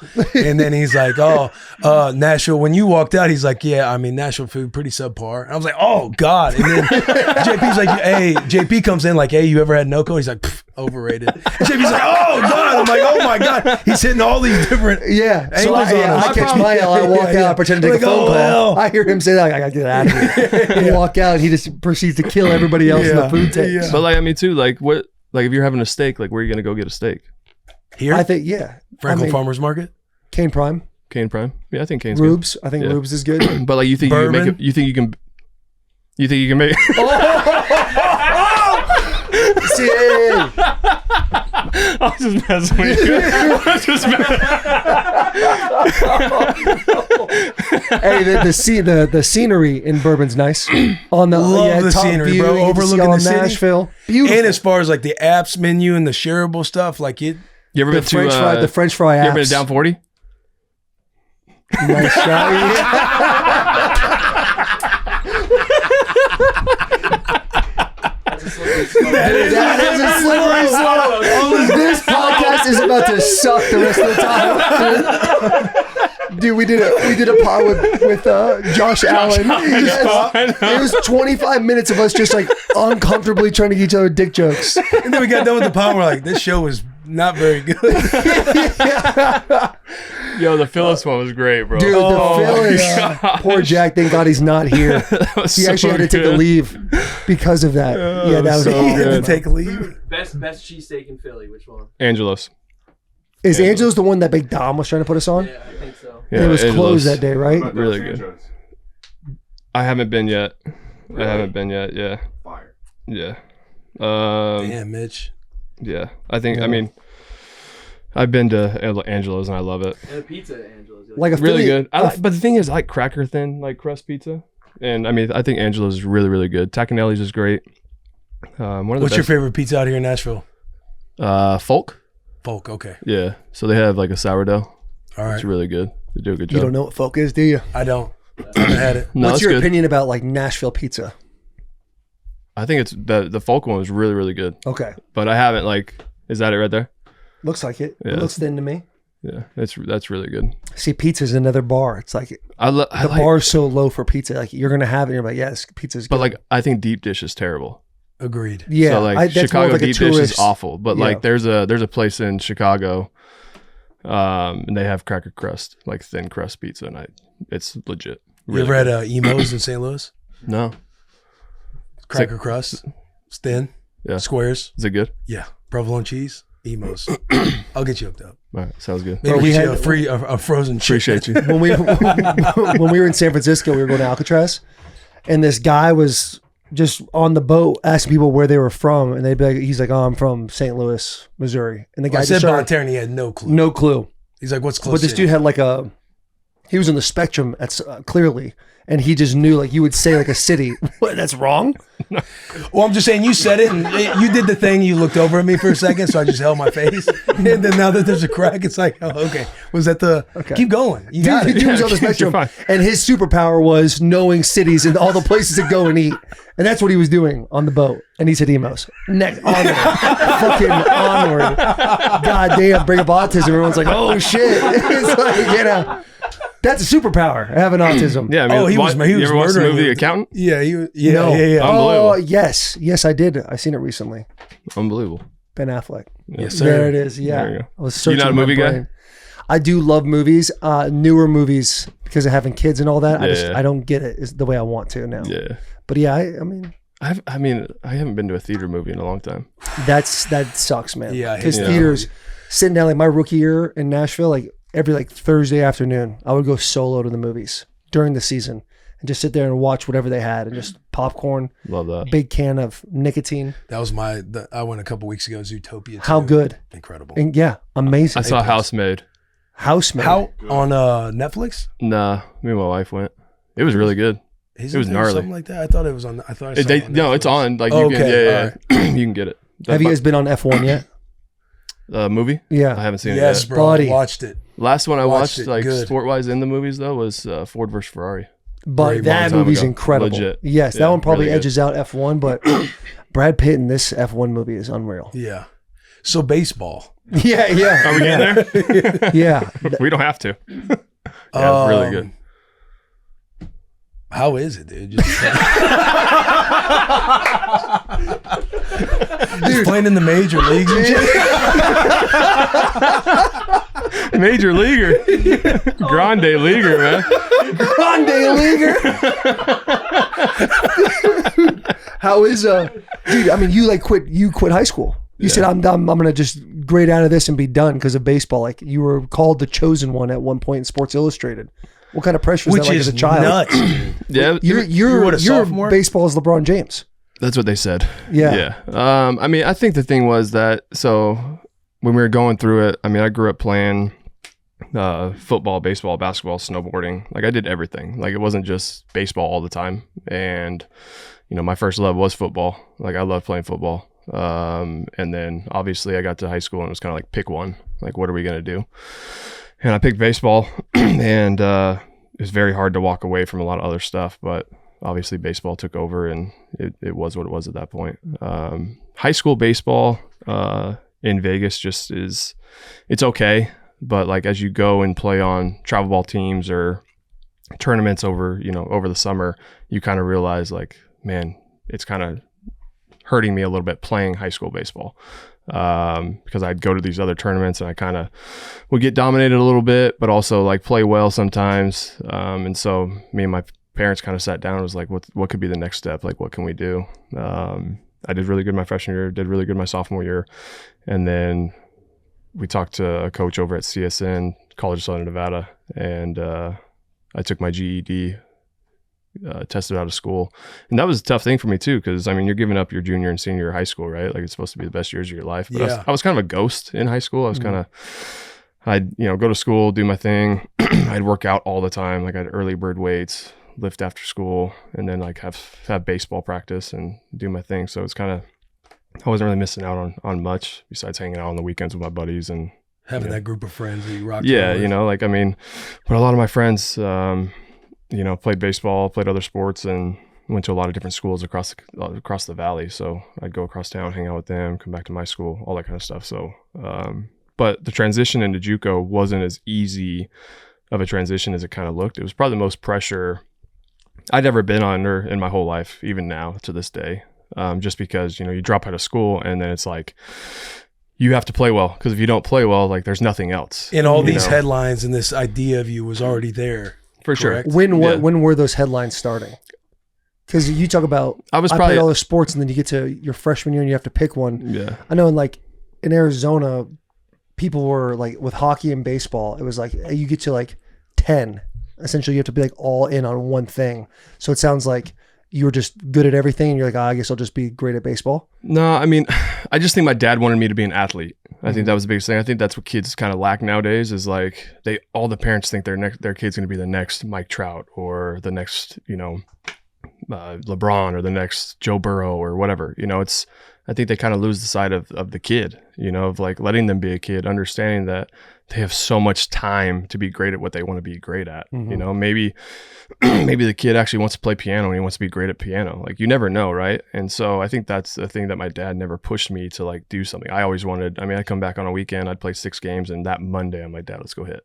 Like let's go get some work in. Like I love the working mentality. Like I love to get out there and try to get better at anything that I did.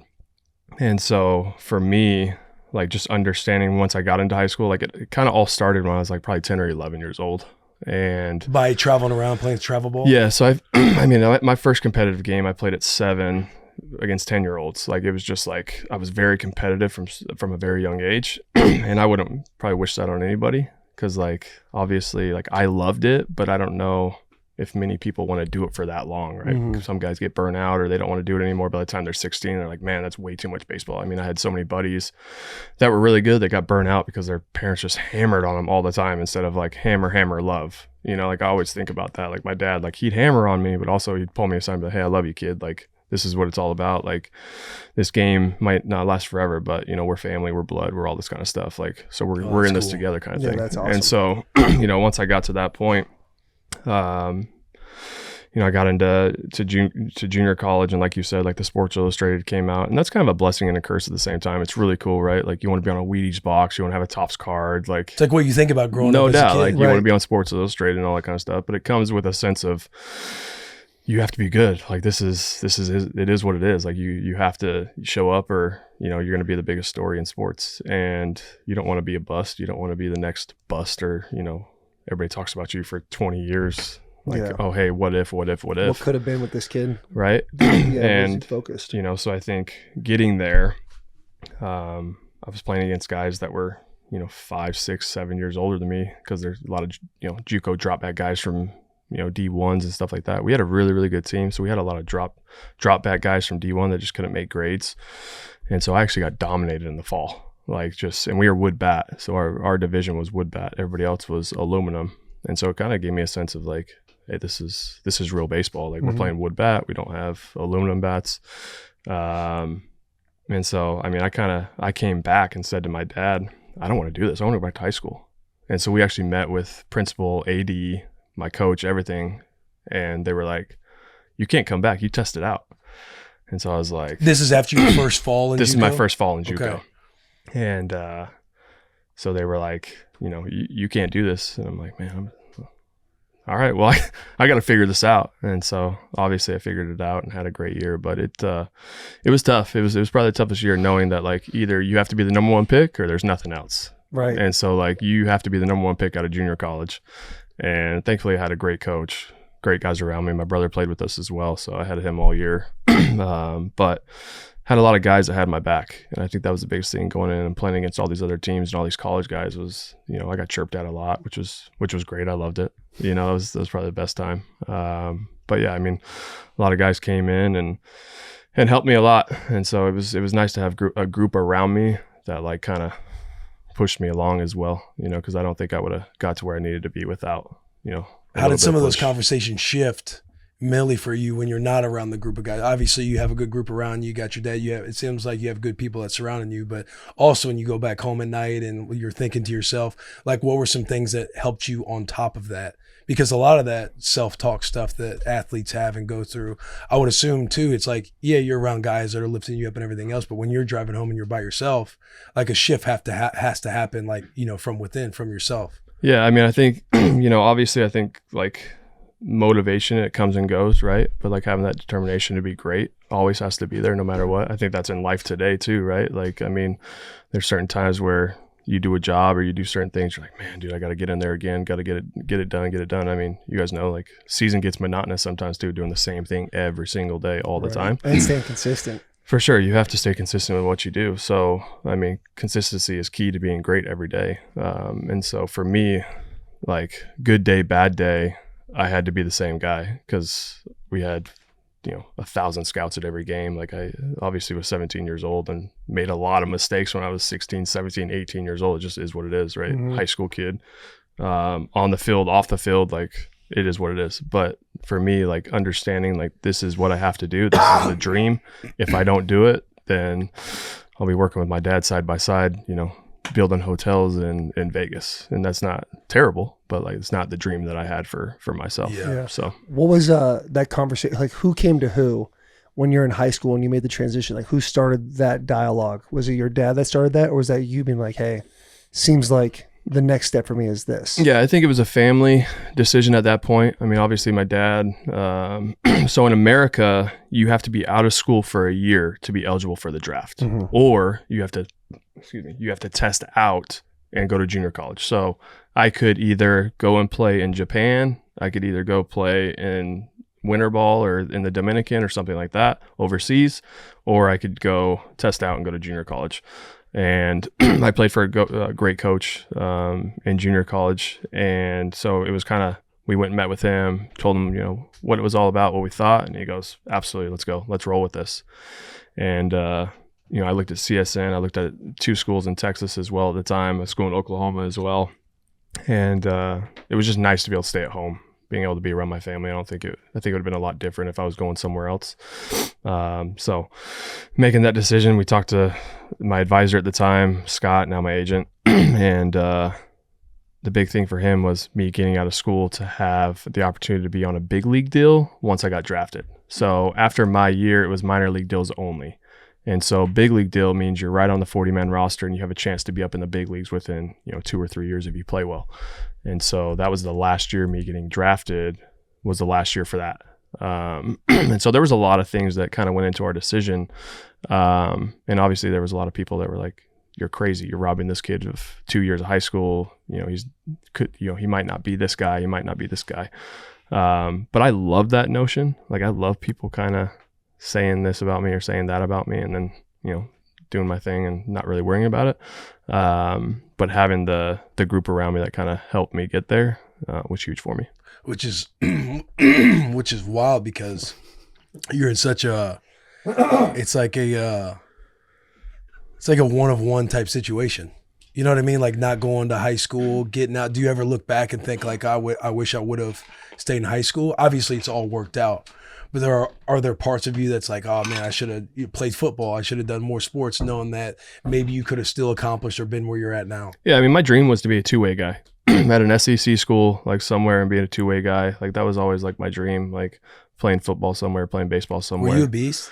I played outside linebacker until my freshman year, and I played well. I mean, Yeah. I'm not going to say I was the greatest. You could say that. But I was. We're I all was beasts. This is the best part. Yeah, the best part is when you reflect and no one can really argue. Yeah. Like, yo, were you nice on the edge or you like stand up? I Like, was you say- stand up. Okay. So I was like Lawrence Taylor coming around the edge trying to kill the quarterback. That's how you got to talk right there. So that was Because people are going to doubt right now, white guy playing the outside yeah, that's fine. outside linebacker. Yeah, I mean, You can say whatever you want. yeah, that's okay.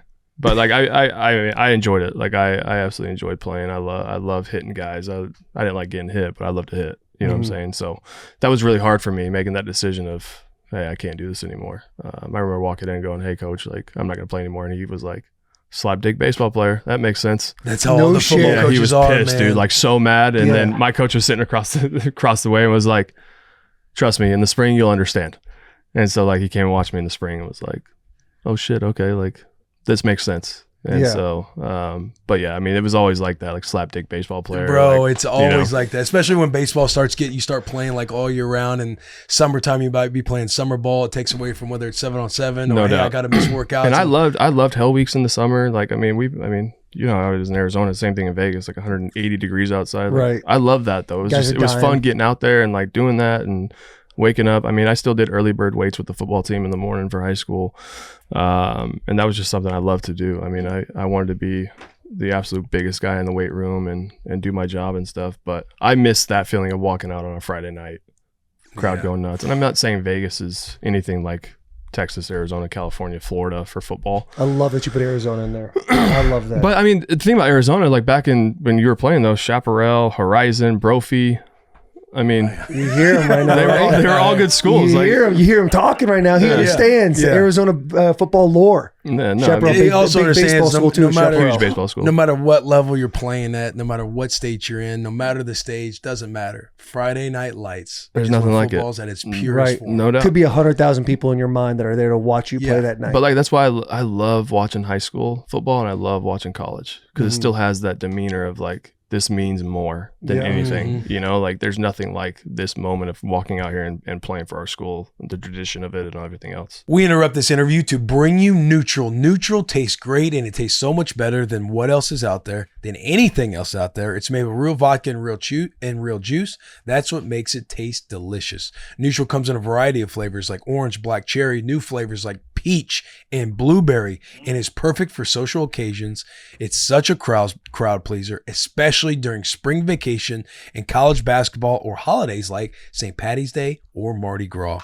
Whether you're at a bar watching the game, at St. Patrick's Day party, or live at a stadium, drink Neutral. It's the perfect time of the year to grab a 12-pack of Neutral for the game or grab a bucket deal in your favorite bar as you root on your favorite team. Again, 12-pack. It's a variety 12-pack. It launched nationwide. It's the biggest pack of the year. Neutral. Keep it tasty. We are also brought to you by Form Energy. Form Energy delivers best-in-class taste with natural flavors and zero sugar. Form Energy has natural caffeine derived from green tea. Form comes in a variety of flavors like Screamin' Freedom, Grape Smash, Blue Blitz, Orange Fury. It's perfect for those who put in the work. So if you wake up early, you get a workout in, you put a full day's worth of work, and you still give it your all when you come home, you are a Form Energy guy. That's why you also listen to this show. Form Energy. We do the work. And finally, certainly not least, Lucy. Shout out Lucy. No free shout outs. You want that lip feeling good. You want your mind feeling right and ready to go. Level up your nicotine routine with Lucy. Go to lucy.co/bussin and use promo code BUSSIN, BUSSIN, to get 20% off your first order. All Bussin listeners, if you listen to the show, you can go to lucy.co/bussin and you get 20% off of your first order.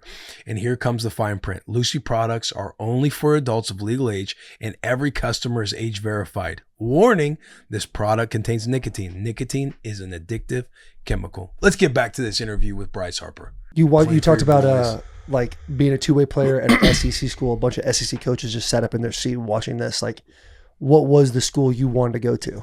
So early on, it's funny because early on I loved Texas. So like I love the University of Texas. Those orange uniforms were it. Unbelievable. Mm-hmm. And so like I love that feeling of like, oh, I want to go play for Augie Garrido at Texas, and you know their football program is so historic, and Austin obviously a great place. I saw them bunt Taylor Teagarden, their 3-hole hitter, to get Drew Stubbs to second base, and I went, I can't go there because I want to hit homers. And so anywhere from like LSU to Florida, I mean, I think any type of baseball school that like you're looking at has to be the right like approach for you, especially nowadays. I mean, it's so crazy with NIL and stuff, but LSU was probably one of my top picks just because they were so legit at the time. Arizona State was really good at that time too, so like staying close to home, but I didn't like the Pac-12. Mm-hmm. Just type of, and like SEC baseball seems like it's the tops. Yeah, but like when I was growing up, it was like Irvine, Cal State Fullerton, Arizona State, Stanford, Fresno State. Like it was very like West Coast more than anything. Mm-hmm. I mean, you had all your Cinderella stories in Fresno, Irvine, like all these teams coming in. And at that time, it was all Pac-12 baseball comparative to now where it's all SEC, SEC. I mean, I would have loved to play for Tony V, at Tennessee. Yeah. I mean, it would have been unbelievable playing for him. Just the way he kind of, his demeanor and everything. Like you want to coach like that. You want a coach that is, has your back and lets the kids be kids, but also like he still teaches as well. It's just not like go out and play. And like us not being like a big baseball, like we don't know a whole lot about baseball, but meeting Tony V, seeing like the bad boys, like the Vols, the way they handled themselves, like just cursing guys out, talking shit, like that it juiced me up as a guy that doesn't watch baseball. I'm like, I want to be a part of this. But like it's so gibberish to do that in baseball because it's such a classical sport, right? Yeah. Like that's what everybody thinks. And so, I mean, the old heads in the game, it kind of, and I love the old headness of the game, like, being able to respect the people that like played before you and all that kind of stuff. 100%. Like they paved the way, they did their job, but they're gone now. Right. Just like in, 8 years or whatever, when I'm done playing, like I'm done. So like the kids that are playing now, they need to understand that it's their game now. Mm-hmm. Like they need to go out there and play their game, and they're going to do it the way they want to do it. Like I can't tell the young kids coming up to not do it a certain way. Like I need that kid to help me win a World Series. So like I want him to be himself no matter whatever that looks like. I don't care where you're from, who you are, what you do, what the team you played for before. I don't care. Like if they liked you or not, I don't really care. Like I want you to come in here. I want you to be part of our family. You're part of our group.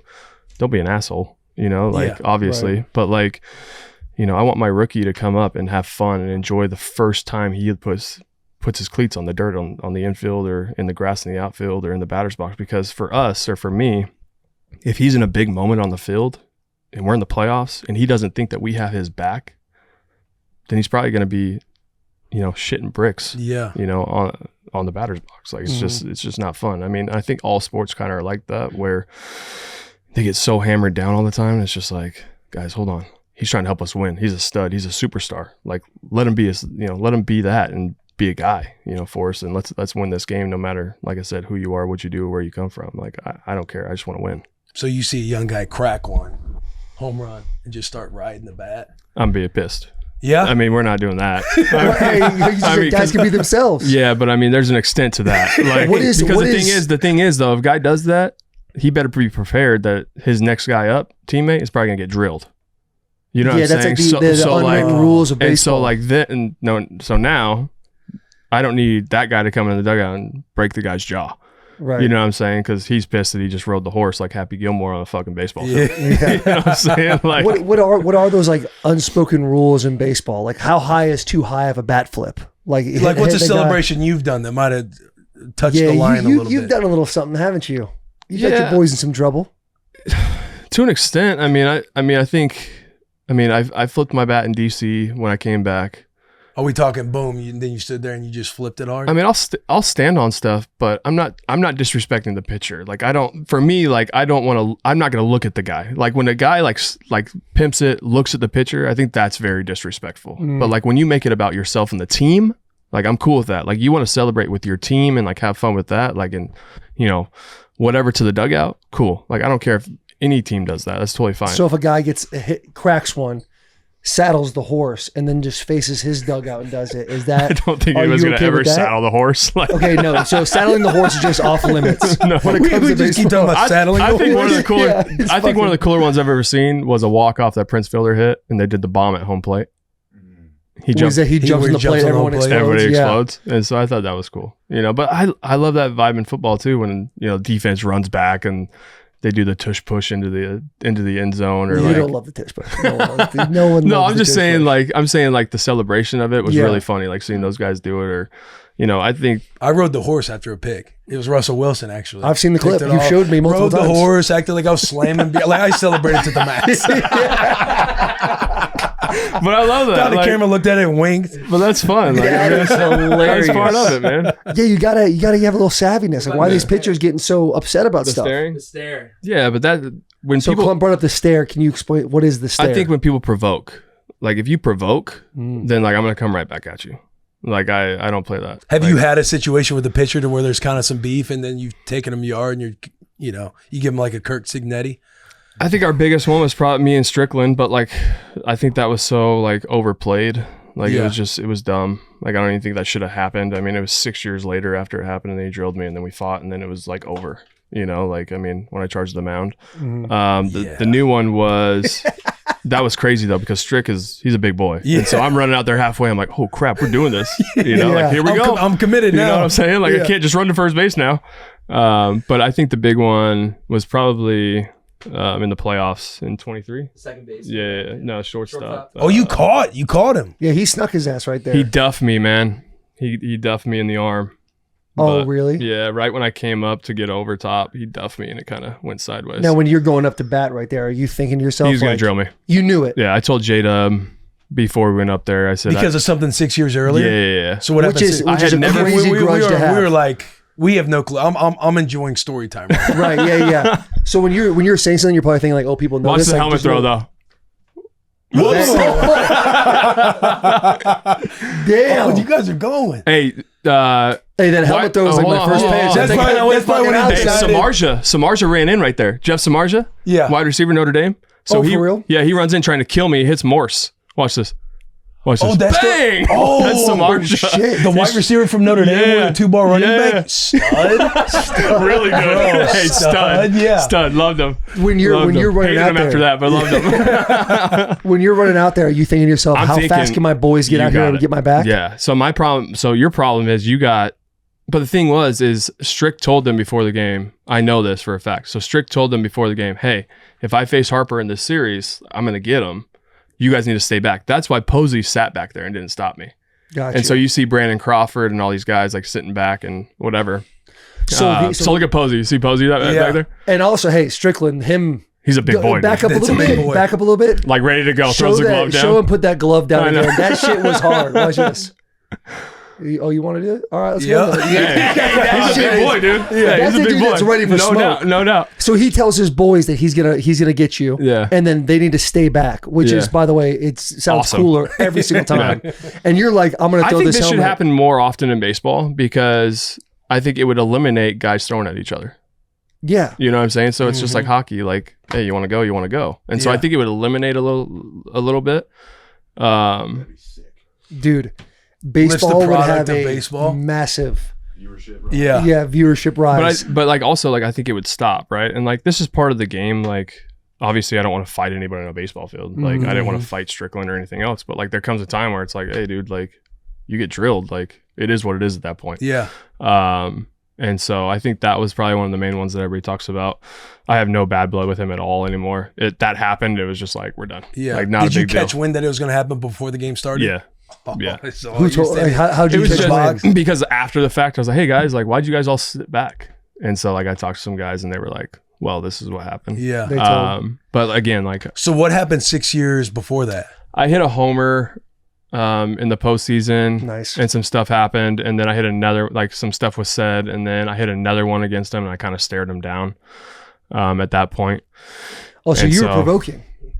Oh, he's just Something being- happened he's- before that yeah. that provoked me to do that. Are we not? We I don't want to talk about It's it. okay. That's totally But fine. so, but then like the next one after this was Arcia. So Arcia was talking about some stuff, overheard it. And so that's where the stare down came from. Hard. Yeah. That's a hard. In the photo. postseason too, by the way. That one. Yeah, dude. I mean, that's. So you knew walking up you were gonna get a hit. Against them? Yeah. I think it was just like the moment of I got to do this. Like everybody's watching. Like this is what it is, and Yeah. trying to have my back for myself as well. Give the people what they want. But again, like all this stuff happens, and like I have zero animosity towards anybody. Like it is what it is. Like you have such a different demeanor, like when you walk onto a football field or a baseball field or Right. anything. Right. And so like when I walk away from the field, there's no like I don't care about it. Like it's just it is what it is. Like if I saw him in the parking lot, I wouldn't like try to fight him. Like I'd probably Right. say hi to him. Yeah. Like, hey man, how you doing? Have you know? guys spoke since this pitch? Arcia? Yeah. No, I've never talked to him. Really? Yeah. I wonder if he feels the same way. I don't know. Who knows? I just don't like. It's just it does nothing for me to like think about all this stuff. Like it just. But again, like in between the lines, I think it's just such a different demeanor, and then like you get out of the lines, and I mean, I'm a dad of 4 and a husband. You know what I'm saying? Yeah, Like, yeah, you yeah, know, yeah. like, At some point, gotta have at some a point, switch like that goes for off sure. when you're playing- Right. no when you're doubt, playing no ball. doubt. I mean, you got to flip the switch and understand like the game is the game, and then once you get away from it, it's just it's life. You're a dad. You're just like anybody else. Yeah, You you know, could so crack a cold beer with him, have some laughs. I don't drink, but yeah. Yeah. Well, Ollie Pop. Yeah, Ollie Pop. Yeah. Are you guys sponsored? Yeah. Nice. Shirley Yeah, Temple are good, this is dude. the- yeah, all of them. Ollie Shirley Pops, Temple are they good. rip. Yeah. Bud Light, you don't know, but they're good. Yeah. Neutral's Yeah. also fire. You had a teammate called Boo Light. Boo Light. These? No. Oh, Boo Light. Boo Light. Yeah. Sorry, hit me with Yeah, the Boo these Light. ones? You Yeah, know, the Boo boys got to Light. catch up Boo for a Light. second. Yeah. Boo Light. Boo Light. Dude. Leaving, how was it during the either breakup or just separating paths with Washington? Is that Yeah. a decision there to where, you might have made the decision that some people don't understand? Or how was that? Was that a bad blood breakup? Because you're in Washington, so Yeah. I'm sure everybody was just hoping that you would stay with Washington. Yeah, I mean, Mike Rizzo, I loved him. He was our GM and president at the time. He was awesome. The team, we were great, man. We were always a pitcher away. And so for me, when we got into that offseason, I remember sitting on my couch in Vegas and they had signed Patrick Corbin.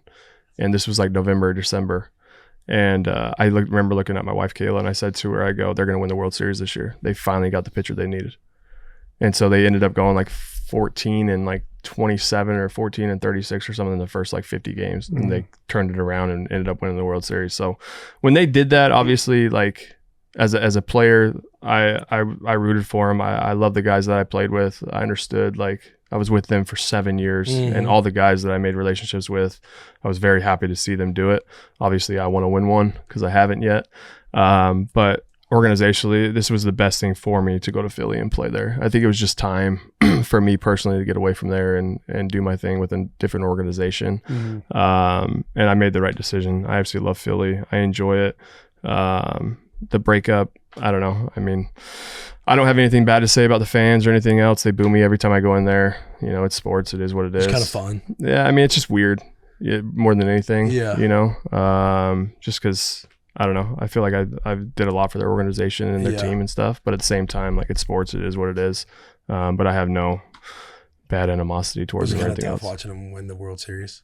No, because I mean, for me, like, I understand the hard work that goes into it and understand the guys that I played with and built relationships with. Like, I was so pumped for Trey Turner and Ryan Zimmerman and all these guys that have done it.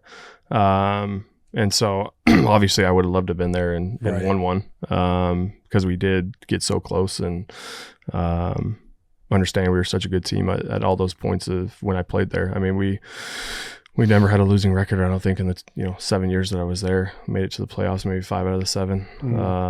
And so, I mean, just a great time, and had a really good, ride with them. But turning the page to Philly, I mean, it's been unbelievable. Yeah. So. How does the free agency in baseball work, and how did you end up on the Phillies? Like, what other teams were involved? Yeah. So it was very quiet at the beginning, I would say. I mean, it was funny. So going back to the Nationals, so we actually. So we had our last game in DC, and then we went on the road that year to play. I think the final was in Colorado. And so we were in a rain delay. It was like the 6th inning, and my coach walked over to me, or my manager, and was like, "Hey, old man's in the office." And I was like, "That's weird." So I go in and I sit down with old man Lerner, and he's their owner. He was their owner. And so I remember sitting there. And he hands me an envelope and says, "This is an offer you won't be able to refuse." This is during a game. Like middle of the game. Middle of the game. Old man wants to see you. Middle of the game. Rain delay. This is the right time to come to Bryce and tell him it's time. And so I was like, "What? Like, are we serious right now? Like, this is how it's happening right now?" And obviously my agent wasn't there, had no idea this was happening, nothing.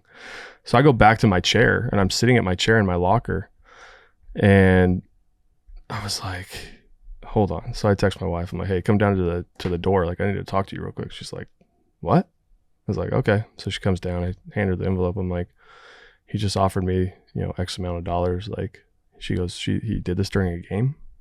I said, "Yeah. Isn't that weird?" And so I call my agent, and he goes, "Go down to the fine print." And so I go down to the fine print, and it's like 70% deferred over the next 30 years of your life.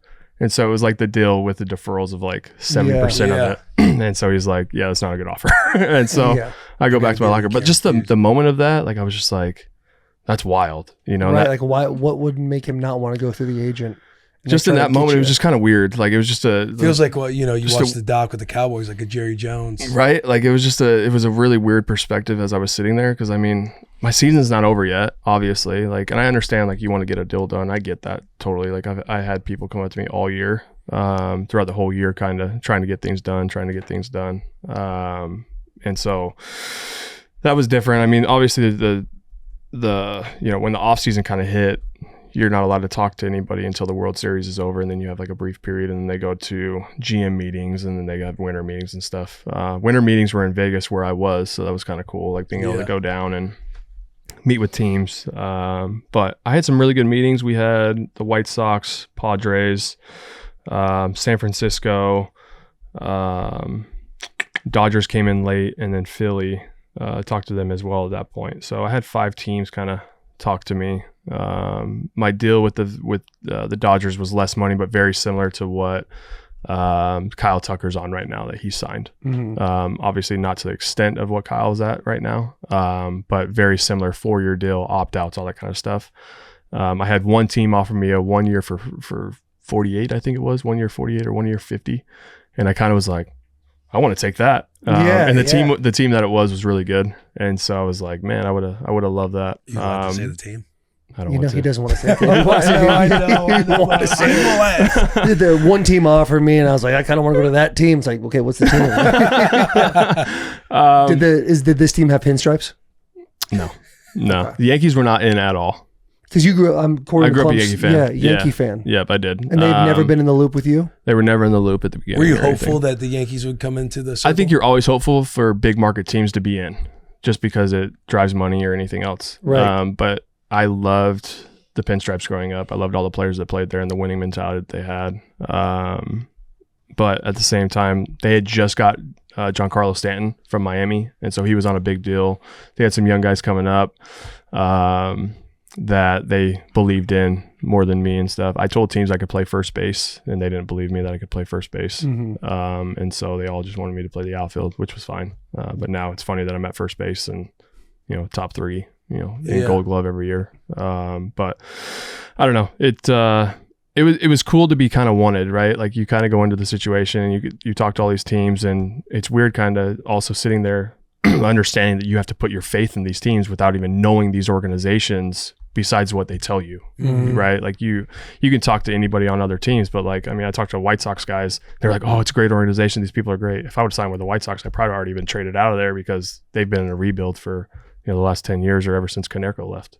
So it's been it was a whirlwind. Making the decisions that I did, having the Dodgers come in late was tough for me, because they're a really good team, and you're sitting there and you're like 4-year deal, and I was like, man, I don't really want to go through this again. I didn't want any opt outs. Like that was a big thing for me. So you were close to the finish line with the Phillies, and then that's when the Dodgers come in. It's kind of like, oh shit. Yeah. So I was close with. So San Diego had signed Machado maybe like 2 weeks after my deal, or 2 weeks after I met with them. They wanted a third baseman. They kind of told me that. They're like, hey, we want an infielder. We need an infielder. And so they went with Machado.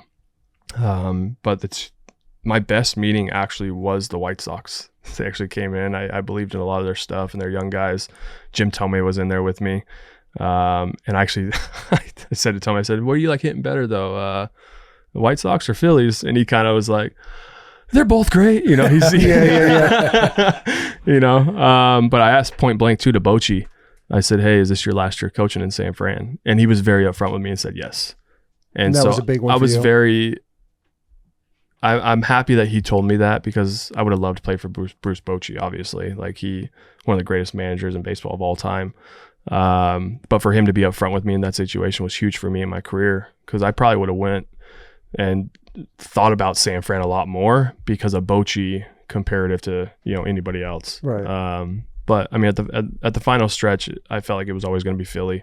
They offered obviously $330. San Fran was at $315, and then at the last moment they came up to $330. Every team was pretty much at $330. Every team, they were all kind of in cahoots about that and talking and stuff. They say they don't, but it is what it is. So San Fran could have been a move. It could have been, but my life just doesn't match that city.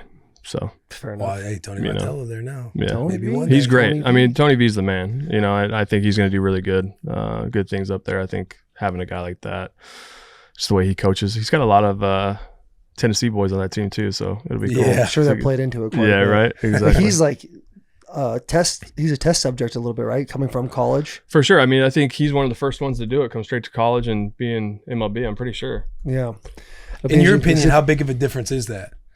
Is it wild that he's getting this opportunity, or is it kind of saying it's kind of nice to see somebody take a chance like this because you feel like it'll work out? I think it's one of the best hires around. I don't think I think Buster did a great job. Buster wanted him. I think the being able to have Buster as your president and GM, there's nothing like it. Posey's one of the best to ever do it as well. So I think the big thing for Tony was hey, I want to be able to come in and be myself. I don't want to have to change, or I don't want to have to listen to this guy or this guy. And I think Buster was no, we want you to be Tony V, because Tony V is what's got you here. His path in baseball has been incredible. Yeah. And for him to go into Tennessee and change around that, program. And then, every time we play them, I hope we beat them, obviously, but I wish him all the success just because of the person he is and who I know, that's on that team.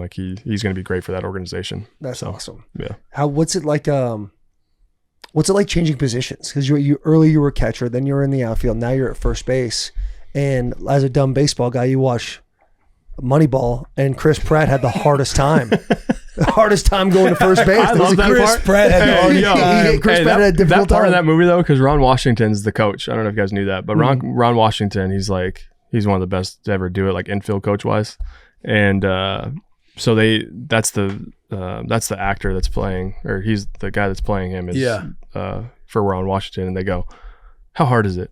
And Billy Bean's like, "It's not that hard." And they look at Wash, and Wash goes, "It's extremely hard." So Pratt's like sitting there like, "Oh crap, yeah, I guess I can do it." Can't really throw anymore, but I got it. But no, I mean, just trying to be an athlete. I mean, I grew up playing the infield pretty much all through college, high school, and then college. I mean, I caught, but I played, shortstop and third base as well. But it was nice to kind of get into something new. I think when, kind of gets monotonous just standing out in the outfield all the time. And now I don't have to hear all the people behind me yelling and screaming at me either. So that's good, but it's been fun, man. I think just trying to be the best I can over there for my infield, understanding that I got guys out there that can win Gold Gloves, because of me or not because of me, right? Like if I pick a ball, like I'm helping them out, or if I miss a ball, like I just killed them, it's an error on him, so just trying to help them as much as I can for them to be great. I think that's, kind of what first base is all about. I think obviously at a young age, they kind of just put the young fat kid over there and they're just like, go play, but now it's I can swing the bat well, put him slow, put him at first base. I swear all kid that hits dingers, but doesn't have a lot of movement. All of them wear number 25 too, because of Mark McGuire back in the day. St. Louis stand up. Yeah, but because you made the switch after Tommy John's, right? Yeah, so I had TJ. I love how you got a nickname for your injury. TJ? TJ. got the TJ, handled that business right there. How hard is that? People say that you come back faster than that now, right? Like some guys come back better. Yeah, I mean, I think it kind of depends on like your rehab and stuff. I was super lucky. I mean, Ella Trosh did my surgery for me. Yeah. Ella Trosh, dude. He's the man. He's the man. Yep, he's the best. Yep. So didn't go see that guy in Alabama. The guys that go to Alabama stop. Hey, chill. Okay. Well, I had when I got my ACL done the second time to get it fixed, I was with Walker Bueller, and he just had the Tommy John. Yeah. And Ella Josh is like, yeah, with these guys now with the surgery, like some guys like throw harder and better with it. Because you came back the fastest of any player that has, right? Yeah, position player. So I came back in 5 months, which is pretty what is crazy. It usually? Like 8 to 9. It's like an ACL. Yeah, or like for pitchers, it's like 12 to 14, depending. It just kind of depends on the guy or That's the player. Crazy. But I was super lucky too because we had the DH, and so they just came to the National League with the DH, or I would have missed the whole year. Mm-hmm. And so being able to kind of have the DH, and it didn't hurt when I swung, and so I was able to play through it that whole rest of the year. And then had the surgery in the off season, rehabbed it, and was back I think May 1st. I had surgery November, like day before Thanksgiving. Had surgery and then came back home after that and started rehabbing it. But I cut the cast off too. Really? And started moving it. And so I was like, just like old Talladega Nights. He's just sawing off the cast. It was crazy. I'm gonna get this thing Bryce Harper and Will Ferrell. I texted Elitros. I was like, hey, how quickly can I get this thing moving? And he was like, just hold on. Like, we don't want any infection. I was like, so the only reason I can't move it is because of infection. He goes, you really want to move this thing? I go, yeah. And so I remember, dude, I was sitting there. I took the cast off and I was sitting there like this. I had him send me a video and he was like, all right, so stabilizing at your knee and just try to go down as much as you can. Like just like 3 or 4 times, hold it, daily. And I think that really helped me like moving my body. But like I went on an extreme diet too, like stayed away from a lot of stuff and just tried to get my body moving, the best I could. So isn't it crazy how obsessed you get with like, when you get injured and you realize you're going to get a surgery and the first question, how long does this usually take? And they might say 6 months. And then in your mind, you're like, I'm going to get back. I'm going to fucking blow everybody's mind. Yeah, I'm going to do it for 3. I'm going to cut it in half. And you just get obsessed with beating whatever the expectation is. No doubt. Where you change your diet, you're like, hey, relax, infection. You're like, so it's just infection. Send me a fucking video. Because I'm going to get this thing moving. I'm going to show everybody that I can get back. I think it's just like wanting to get back, right? And I mean, sometimes it's dumb. Sometimes it's good. I mean, it's worked out for me. My arms felt great. I've had no pain. And it's going to first base too. Is that like in your mind like a longevity factor? Yeah, I mean, I think trying to pipe one in from the outfield versus scooping them up. Yeah. Ripping them up. Pitcher gets a strikeout and you just whip it around the diamond. Yeah. If I could be on peptides, I'd play for another 10 years, but can't be on those. So no, I think I mean, being able to. Obviously, longevity comes with understanding your body and what you want to put into it, what you want to do. I mean, I'm like 100% in, more than 80-20 with food or anything I put into my body, or just everything. I mean, it's just like all the above. Yeah, obsessive. Very obsessive with what I do, which is good and bad, right? Like, it's very hard for me to just go out and like eat a good meal. Eat some in and out. Yeah, exactly. Yeah, Like, have a good burger. Yeah, good no doubt. Like, burger. it's really hard for me, like, to mentally do that. And so whenever I can just like understand, like, you got to live two at the same time, right? When the families want to go out, where your wife's kind of itching, get a little stir crazy, let's go out to eat. And you're like, I just don't want to go out to eat. It better be really good. Yeah, you know what I'm saying? Like, it better be. Oh, you know what? January, really good. Yeah. Yeah, at South Hall. Yes, bro. Yes. I've never been to South Hall. Very good. South Hall is unreal. Yes. Is that They got a couple restaurants. Is that the restaurant that we went to for your birthday or Charles' birthday? I don't think That's so, like because we sat right outside. There's like two restaurants. It's like you got the main entrance of South Hall. You go in, they got the breakfast You food. have the breakfast That's spot? the one that we Yeah, ate yeah. for dinner. Mhm. We didn't eat at the restaurant called January. I want to say they rebranded it over the past couple of years. But yeah, January is incredible. There's like the breakfast spot you're talking about, and Yeah. then there's January. Yeah. January's They got some legit, good dude. breakfast food too. Yeah. Oh, really? Yeah, Well, yeah. Excuse me. It all comes from that farm too. Yeah. So that's awesome. Yeah. It's a South farm to Hall. table. It literally just sounds like a South Hall's Blackberry great, Farms, man. but closer. Have you been to Blackberry Farms? Yes. I heard it's awesome. It is unreal. It's Yeah. insanely expensive. Yeah. But like they have like the barn, and like chefs from around the world will come and do like seasons there. That's and it's like legit. a big honor, I guess, to Yeah. go and do that. But they hit the food everywhere is awesome. It's like have you guys been to Almond property yet? Mm-mm. No. So we went to Turks this off season and went to Almond, and it's like the same thing, man. I mean, people just come in. I mean, this place that we stayed at in Turks I'll show you guys pictures. Like, it was unbelievable. Yeah. Unreal. Like, insane. Turks. Yeah. Gotta have it. What got us Very to good. that? We were talking Food, about diet. being extremely Tommy disciplined in John. your craft, Yeah. and then going into what good food is in Nashville. Playing first base. Cut down the timeline of injuries. Where you got there. Yeah. What was it? At what moment did you know, okay, I'm gonna be able to come back in 5 months? Like, was there like a day you're like, holy shit, boys, I think we're gonna be able to do this? I remember getting to spring training and, well, take that back. Like, I remember like going through the whole like first month, Mhm. and I felt great. Like, I was moving it. My PT was awesome in Vegas, and we worked every day. Like, I was like, no, we're doing this every day. Like, weekends, I don't care. Like, we're working. And so just understanding like what was good for my body and pushing through like when I needed to, or sitting back when I needed to. I don't do a really good job of sitting back, but like when I needed to, I did. But understanding all the things away from it, NAD, IVs, cold tub, hot tub, staying away from all sugars. I mean, everything that I could do to get me to that point, I did. I mean, there was nothing else. Like, this is how it's going to be. This is what I'm going to do, and I'm going to get back. And How so, brutal is that NAD drip? Buddy, bro, we should have done one on the bus. it would have been the wouldn't worst have been able to podcast That ever. would have been awesome. Dude. Well, how do you guys do it? Like, do you do the whole bag of NAD, or do you Yeah. guys Yeah. do like the last like this little bit? Do Oh, like no, the the whole- 750 drip that takes like an hour or 45 minutes?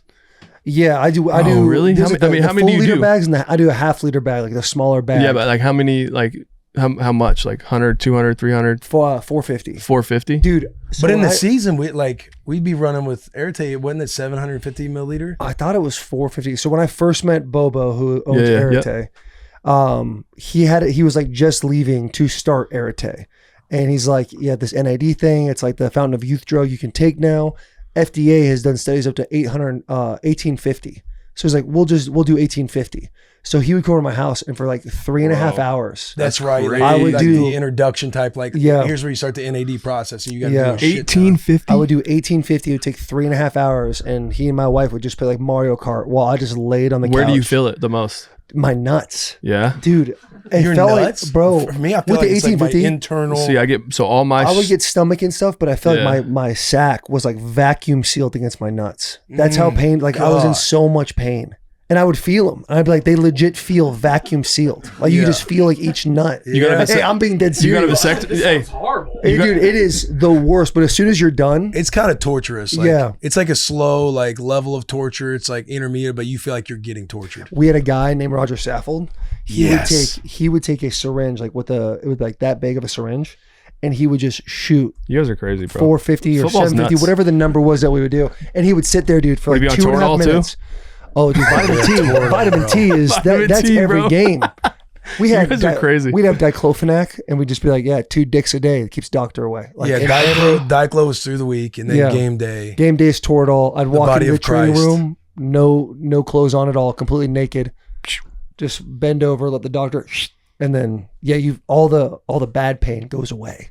You know, you get a good. That's gnarly, bro. So It's how 60 much are 60 you doing minutes. in the NAD? I mean, like 450. So let's just say you're 450 bag. Like That's when I'm at the highest. So like if I don't go any higher than that. Yeah. So- So we did that for a while, and then we realized like, okay, the study has gone this So you side, know but that- the best is like the 450. Well, that's the mark. thing. So like it's whatever's good for your body. Mhm. And so like if you're at 200 and that's good for you, then like you do it at 200 and you do it like bi-weekly or whatever. Like Right. any higher you go, it doesn't have any benefits for you after Yeah, but that. Got you know the psychopath mentality of like, Oh, for sure. I more get is it. better. Yeah, for sure. Like, all Yeah. that. But Raj, Until you're in the before floor. he even went into the syringe, like say the bag, they would stand over him and he would just lay on his back like this, and they would just squeeze the fuck out of the bag, and he'd get done in 18. He got done in 18 minutes, Mhm. like say a 450 bag or 750, Dude, that's gnarly. 18 and minutes.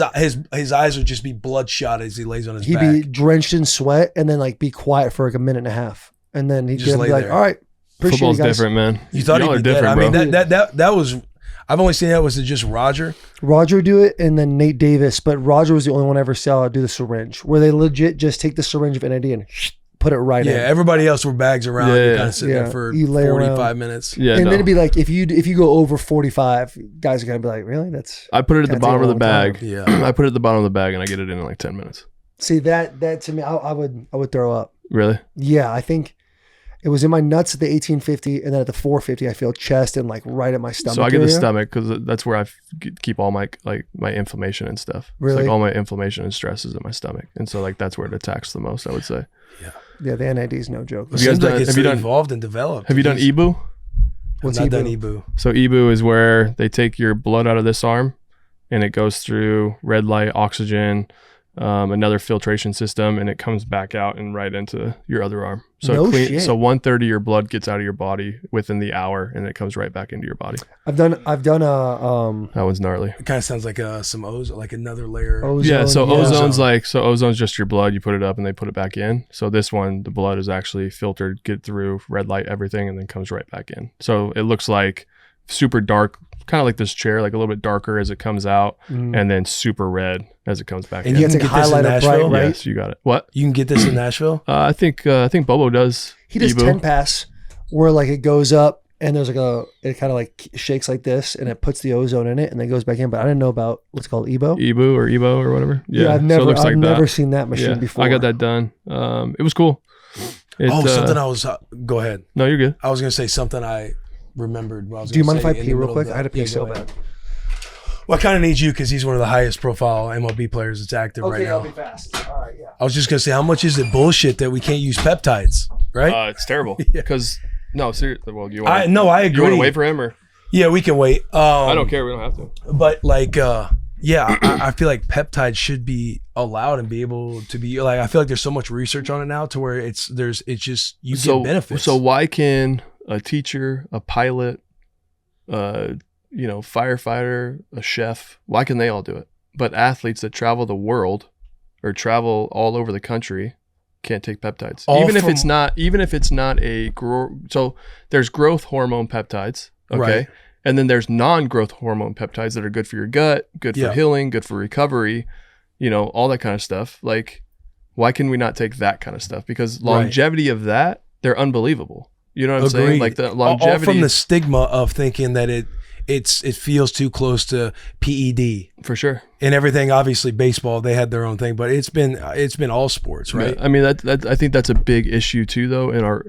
Obviously in the world today, like they're so locked in on so many different things. Like I don't know. There's just you can't do wellness stuff that you really should be able to do in the Right. States. You have to go somewhere else to do it. And I it's agree. like, what are we doing? Why can I we not agree. do it for the longevity of life? Obviously, Massive noise just happened out obviously there. there's other things that people believe and stuff. But for me, like I want to be able to put stuff into my body and my system that work for me. And if that works for me, then I want to do it. And the longevity of that, like I could be able to play. And I mean, when I'm done playing and I'm able to take peptides, like I'm going to feel better than I was when I was playing. Yeah. You know, like we travel for 162 games across the country, and we're traveling, getting in at, 3-4 o'clock in the morning, have a day game the next day sometimes. And it's like, what are we doing? Right. The stress that happens why in your body. why can this not be regulated to an extent? Like every guy should be able to do this. Like and that's the thing, they can find ways to regulate it. Are you guys on BPC? What Haven't got there yet. I was like, how much bullshit is it that we can't use peptides? Like I remember before BPC 157 got banned, I want to say, what year was it? Maybe 2019, 2020? I think 2020, 2021, I think it was like this decade. Yeah, because in 2016 I started doing it because I listened to like a Ben Greenfield podcast where he was on Rogan, and then I started listening to Ben Greenfield, and I'm like, all this stuff's out there, and he's talking about it's not on these lists. Like BPC 157 is what's it called? Like body protection compound. Yeah. So I started doing it. It helped with my injuries, no doubt. And then when it became banned, you kind of feel like you're a badass because you found something from the system. You found like a podcast a few years ago from people who think in the health 3.0 or the new wellness stuff that goes on.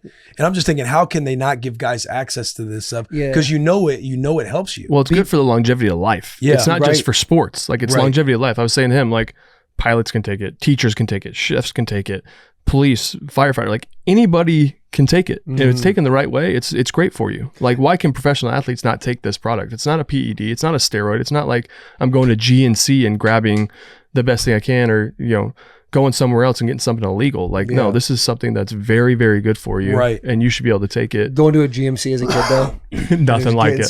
Getting like C4 or something. You see like all the stuff behind the glass. Explode. You guys remember No Explode? Oh yeah. I was on Jack No 3D.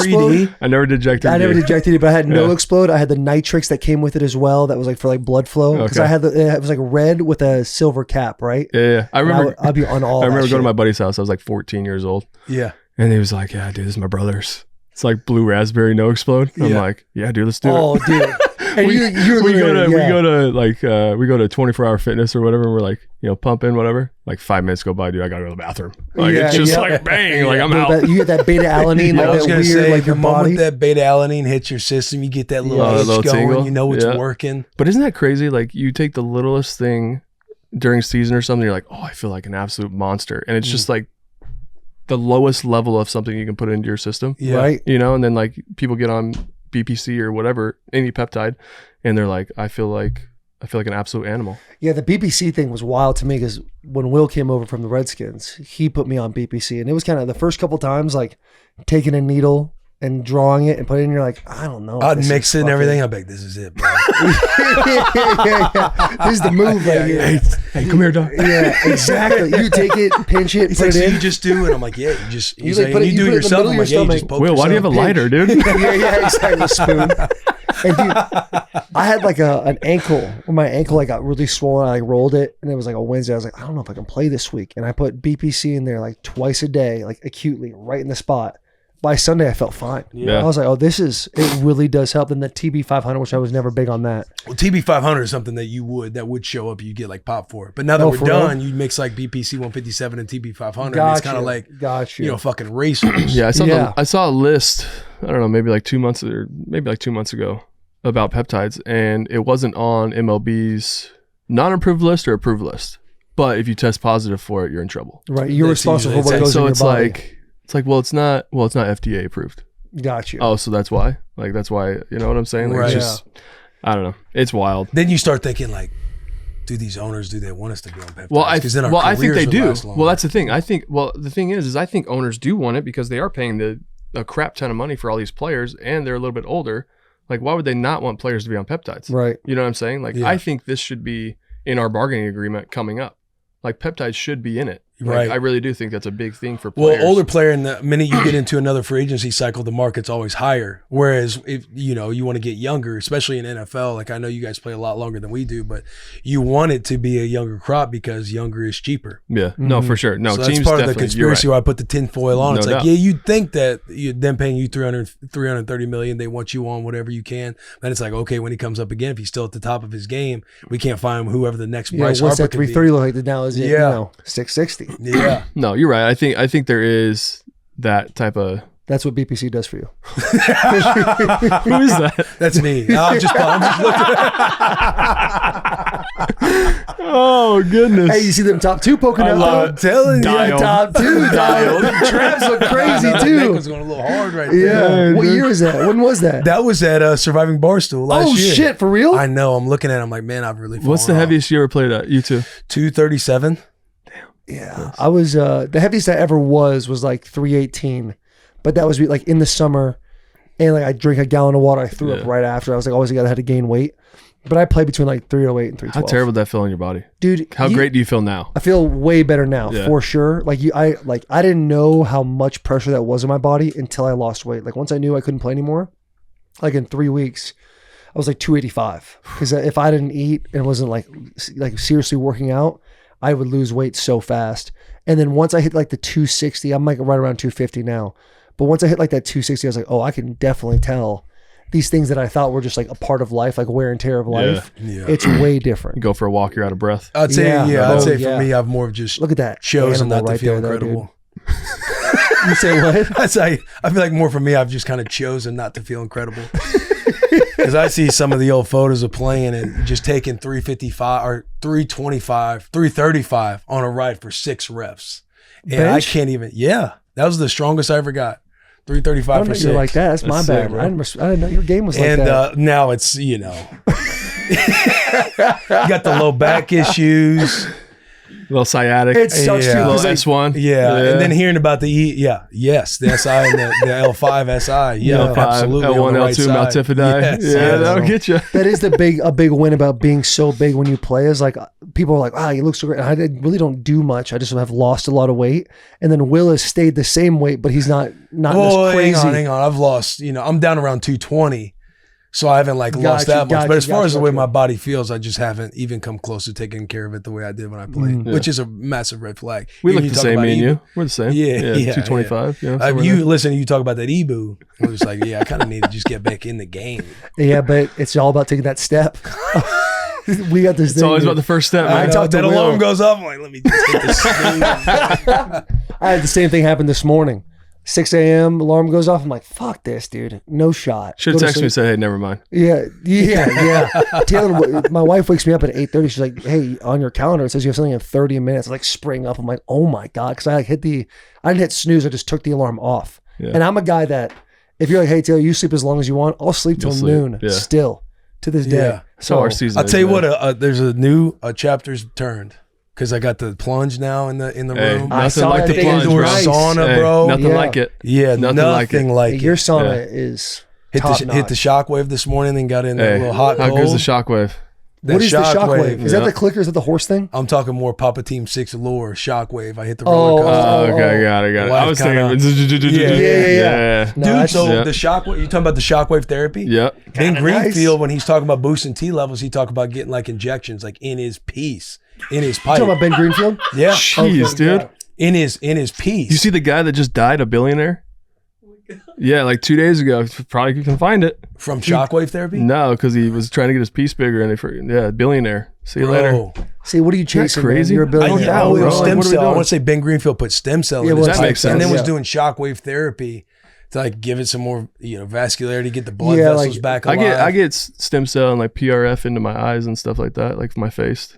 Oh, What? really? Yeah, you can Like do that. in your eyeball. Yes, no, like down here and Oh, stuff. gotcha. Yeah. What does that help with? Like a My Botox type of vision? thing? My Is that why you raccoon look so eyes, young? man. I'm getting Raccoon old. eyes. I'm getting old. So Oh I'm yeah, tired all the we time. talk about the when you have like viral videos going on, and people would talk about your eyes. I'm like, man, my man needs to get some sleep. I don't sleep. I got 4 kids. What do you mean? Yeah. I got a 6-year-old, 5-year-old, 1.5, and newborn. Oh, buddy. I'm in the thick, bro. Yeah, What do you mean? You were fired up to come to this podcast. I'm out, bro. Where are we going after? Actually, you're gonna go home at 6 p.m. tonight and be like, longest podcast of my life. They'll probably have to cut 4 or 5 hours, but Yeah. Shoot you the text, hey buddy, I got 2 weeks left. We're trying to hit this podcast. Yeah, it's all coming together It's now. probably around 7 I o'clock told at you, night man. when the little one's like, no, I'm not going to bed. Bro, buddy, when we do this pod. Both of my kids were born in July, and my first one was born Congrats, July 20th. Appreciate you. That's awesome. But it was when I was playing, and I remember like when my kid was born, and camp would start like July 25th. So those 5 days, like by the 5th day, I'm like, oh my God, I had to get to football because it's so exhausting. Yeah. The newborn stage. Now I'm about to go through it all over again, man. Yeah, it's crazy, man. It's there's nothing like it. It's a war. Yeah. It's a war and a half. You have to understand that you really love your wife. Yeah. You know, like it's me and you against them. Yeah. Exactly. Like who's dying first? Right. You know, And like- you got 4 of them things just ripping around. Oh yeah. 2-on-1 everywhere. Everywhere. No matter what. What's like in baseball season for you as a dad? It's got, I mean, you're talking about all the traveling, you're gone all the time. It's gotta suck, right? Yeah, so no, you're right. I'm just Hey, saying, no, it like, does. you're, I mean, you're absolutely There's right. pockets where he's probably like, you know, I'm just okay. I'll talk for myself. But I'm sure there'd be pockets where you're traveling. You're like, okay, this will be a nice little break. But then there's got to be sometimes like, man, I kind of like.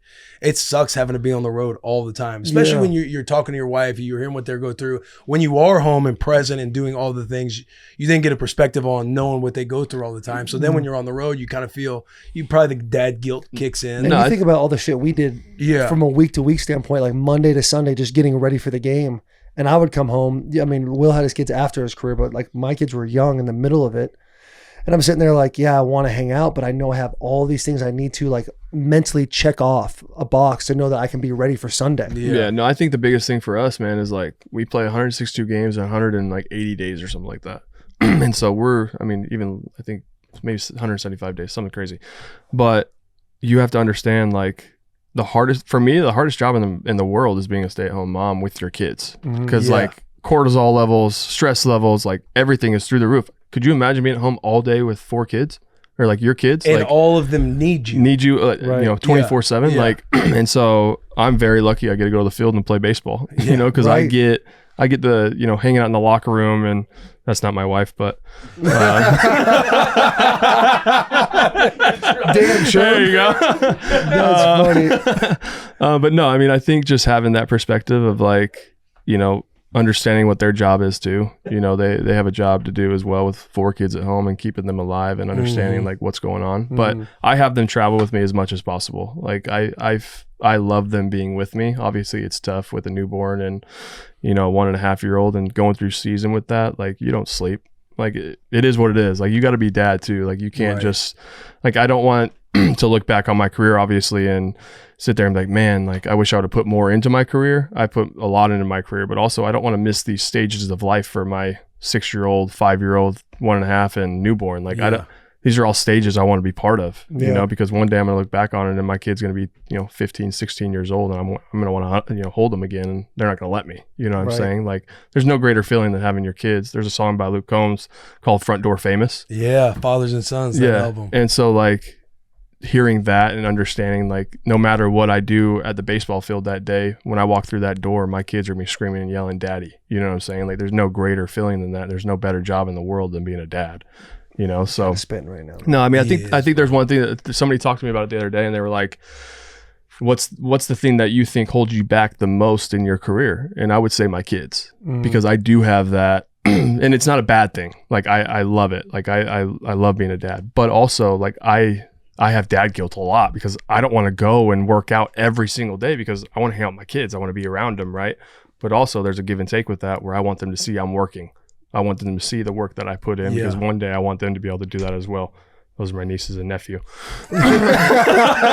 Just keeps pulling up photos. That's hilarious. But like, I mean, I think like understanding, obviously I only have, you know, a couple more years left of this. I want to enjoy it and I want to love it as much as possible. You know, it's a big thing for me and I want to enjoy these moments with them. But, you know, at the same time, like baseball isn't just, you know, my world, you know, it's something that I do. And, you know, I'm very fortunate to have a great career and I'm super grateful for it. But my family, you know, means the world to me with that stuff. So. Nothing shocks you out of main character syndrome more than having kids. Like No, getting for married, sure. you realize, okay, like we're partners in this whole thing. We're going to go and get it done together. But once a kid comes into the fold, it's like all the things that seem so important, like whether it's the game or how you feel about your practice that day, like the weight is much less because you feel like this thing is so much more. I may need to make sure I have time with No my doubt. kids And I and think, all that. I don't think people realize that with professional athletes either. They're just like, whatever, figure it out. Right. You know, like you got this, you got that. And they're right. Like we're very fortunate and I have a lot of things, right? But I still go through the same problems everybody else does. Just like, you know, somebody down the street with family or friends or anybody else, you know? So, but but realizing like being a dad is the greatest job in the world is something that I love to do because, like you said, like the game's going to be the game.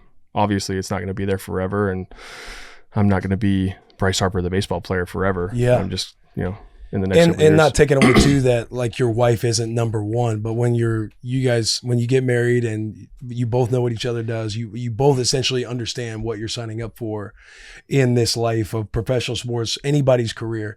But then when kids come in, it's like with football or baseball being like a number one priority, when your kids come in, your perspective starts to shift that I want fatherhood to be such a number one priority too. So it starts to pull from you a little bit in your career or in your sport because you realize how precious those moments are. Yeah. I'll give away every single hit. I'll give away every single hit just to be able to have my kid be successful at baseball. You know what I'm saying? Like if he plays baseball or plays another sport, I hope he doesn't play baseball. I have no desire for him to play baseball. But like at that moment, like sitting over and watching him play or play any sport or my daughter or anybody, I will give away every hit, every MVP, anything that I've ever done in the game for him to have the success, you know, that you've had. 100%. Why do you have no desire for your kid to play baseball? Is it you understand all the pressures that took place that you had? I think it's just more of I want him to be his own, you know, and I don't want it to always be, oh, you're Bryce Harper's kid. Right. You know what I'm saying? Like I want him to have success. If he wants to play baseball, he loves baseball. He does. He loves baseball, hockey, football, like everything right now. And also like I don't want him to get so locked in on one thing. You know, I want him to be able to just go and do his own thing. Like he plays piano right now and he loves it. Like he's all about it, but like he loves hockey too. You know, like he wants to go out there and crush kids and you know, like it is what it is. But I don't know. I just want him to kind of make his own decision and not think that because dad does it, he has to do it. You know, and he's going to a fault. Like he's going to sit there and go, oh, well, you know, I want to play or. Well, yeah, because you're his hero. For sure. No doubt. And it's nice too. He's got piano in his bag. He's going to have some game. No doubt. No doubt. Imagine walking into like a hotel and being able to play the piano in front of everybody. Absolutely. Right? Like wasn't that such a crazy thing growing up though? You were like, bro, you're in band? Yeah. Like, what's wrong with you, bro?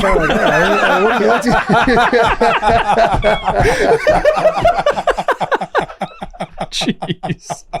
Hey, play piano? No, dude. What the fuck? What are you trying to say, dude? Piano? Yeah. Then I see CMC doing it at whose concert? That was sick. Zach Bryan's concert. Like, You're like, dude, I did not know he could do this. No doubt. It's awesome. If I could go back in my childhood and do two things differently, I would learn a different language and play an instrument. No doubt. And if you could do those two things, God, well-rounded. Very well-rounded. Yeah. Well-versed. In the 90s. Yeah. Midwest dads. You want to do what? You want to play piano? Hell no. Question for you. What if your son had this similar ability that you have and he was at that spot sophomore year of high school? Oh, man. I don't know. I'm really not sure. I mean, it would take all of me to try to make that decision with him. I don't know. I really don't have an answer for you because I mean, I'd probably call my dad. Yeah. You know, and like, hey, what do you got? You know, like, what do you think? Like, what should I do?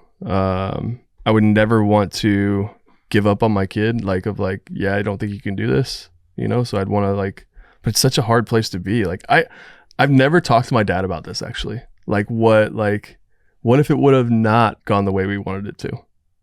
You know, like that would have been like crazy to think about. Like he had to have had those thoughts with my mom or like people, right? Like I've never. I hope we're making the best decision for him. No doubt. Like it's probably that's crazy. I've never thought about that. Just like forego high school, right? Like that's they put all your eggs in one basket for real. And the fact you tried to go back to high school too, and they're like, no, I know. Sorry about it. Yeah, just nuts. Hey, buddy, you can't. Yeah, I wonder what that conversation is like with your wife. Like, as if I'm your dad. Like sitting there just laying in bed being like, this kid better fucking pay me. Yeah. This shit better what was the work football out. player? It was Marinovic? Marinovic, yeah. Yeah, Pete. right? What happened? Like, wasn't he like the all time? Yeah, he's supposed to be like, basically his dad was kind of like stretching him from the crib and was just molding him to be. It's kind of like Spike from Giants, Little Giants. Yeah. Marinovic. Goat's milk on the calves. All the training, But he would just train him. No, I haven't. Come on, man. I saw you peek over at me. And I'm like, oh, he saw me. He picked me up. You guys are laughing. I'm like, in the corner. That little look you gave me. I'm like, he knows. He fucking knows, man.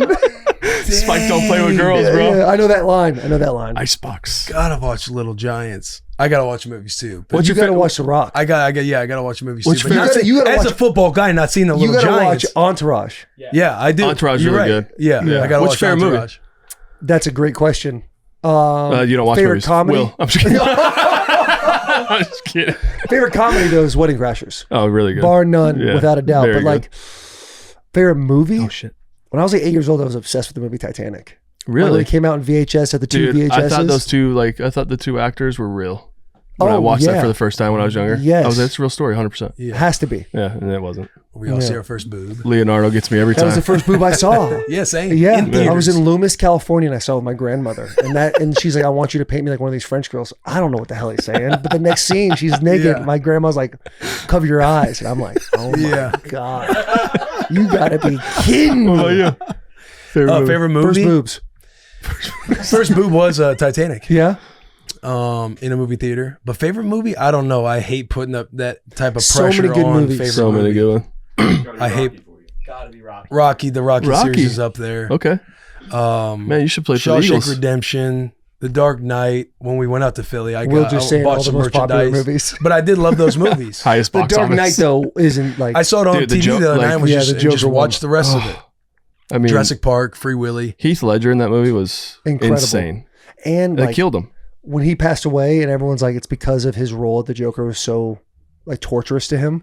It just makes that movie that much like, oh my god, this guy The truly best was an part was artist. when he has the little thing trying to blow up the hospital. Yeah, You know he ad-libbed Yeah, that, right? yeah, right. yeah. Yes, That's crazy. it didn't go off, right? It Yeah. was supposed to go So off he in was the like- first click. Yeah. Have you seen the extended scene of this when he gets in the bus and it stays with him Yeah, on yeah. the bus for like another Wild. minute? Yes. And don't think he I've just seen that. stays Yeah. in character the whole time, and like the scene's over. It's nuts, man. It's crazy. You see some of the interviews. What's your favorite movie? The Town. Okay, great movie. Yeah. Whose Great car are we movie. taking? Yep. Whose call are we taking? No, I love anything Ben Affleck, man. I think he's unbelievable. Argo. Have you seen Argo? No, Have not seen it. haven't Bro. seen that. Seen The Accountant though. We already checked that Accountant's box. great. You were a football guy growing up. What's your favorite football movie? Remember the Titans? What's two? Man, I don't know. The Replacements is hilarious. Replacements is nice. I haven't seen The Replacements. Why? What's yours? Remember the Titans and Friday Night Lights. Oh, Friday Night Lights is great. Yeah. Yeah. Because since you were coming, what year were you born? 92. 92. Okay, Young so you'd buck. have been like, Yeah. you'd have been in middle school or something when Friday Night Lights came out. I just remember I went with the varsity team. Yeah. The boys, the seniors came and picked me up from my house because we rented out, our coach rented out the theater and we all watched Friday Night Lights together in that movie. What was your guys' spot after the football game on a Friday night? Dairy Queen? Dairy Queen? Or Yeah. just Sonic? Yeah. Yeah. Yeah, Sonic. Dairy Queen. I remember catching like full cramps in the booth. I played both ways. Yeah. I was a boss. You're bad, dude. I mean, all American you were, bro. I mean, why not? You know? Town of 500, right? Mentally all American. 4,000. Yeah. Yeah, dude. Dairy Queen was I went to two high schools. The first one was Dairy Queen. The second one was Zips. After every game, go to Zips. Hey, who's having a party? What's going on? Where we Yeah. going? Are there going to be girls? Yeah. What I hope was, so. was Zips like a...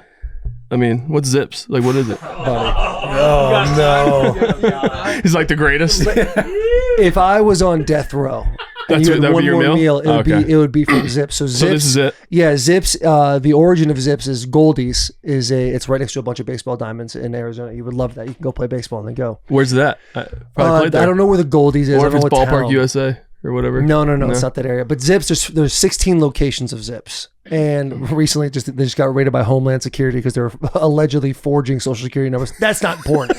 What's 15 of them are shut You're down. going to buy them. Yeah, I tell you what. If they let me, I'll get a team together right away. But Zips, dude, it's a classic sports bar. You can go there, play shuffleboard, do all the things. But you're gonna walk in. You're gonna tell them I want the Monaco focaccia with extra jalapeno dipping sauce, half and half with the onion rings and the fries. Wow. And then you're gonna get the golden wings medium, extra crispy, extra sauce, extra ranch on the side. Are you a ranch or blue cheese guy? Ranch. That was a test.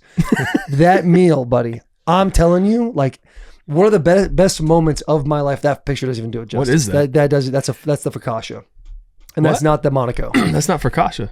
That's a focaccia. It's like the bar food type focaccia. Oh, okay. It's a bar focaccia. Not the What- white tablecloth. There's Not like the real there's your authentic Monaco right there. focaccia. Bryce, I need your eyes. There's your Monaco right there. That's the one, buddy. You eat that. Looks like an you might Arizona quit cheesesteak. baseball. All right. I'm just kidding. The fear I have is you painting it as the greatest meal of all time, and he might go at some point in his free time. You have to go to the one on Via Linda and Hayden. You go to that one. Okay. You're not going to be disappointed at all. But All one of my favorite moments was all the boys. We went out to Arizona. And what we did, was it Super Bowl? The spring. I thought it was a spring game. Oh, is it Arizona State? Arizona State. Arizona spring State. And I've been talking up Zips way more than I even have on this podcast. And we go there, and all the boys were like, "We understand the hype." They elite Really? sports bar food. elite. Wow. What? Fucking there he is. There I've he always is. been there. I've never left. You've used different verbiage. No, elite. elite. You haven't used in a while, but it is. He's correct. It's Oh. elite. Wow. Get a zipper. I don't know about elite things because I'm not elite anymore. So Hey, Oh yeah, shit. Oh, yeah. hey, what the fuck?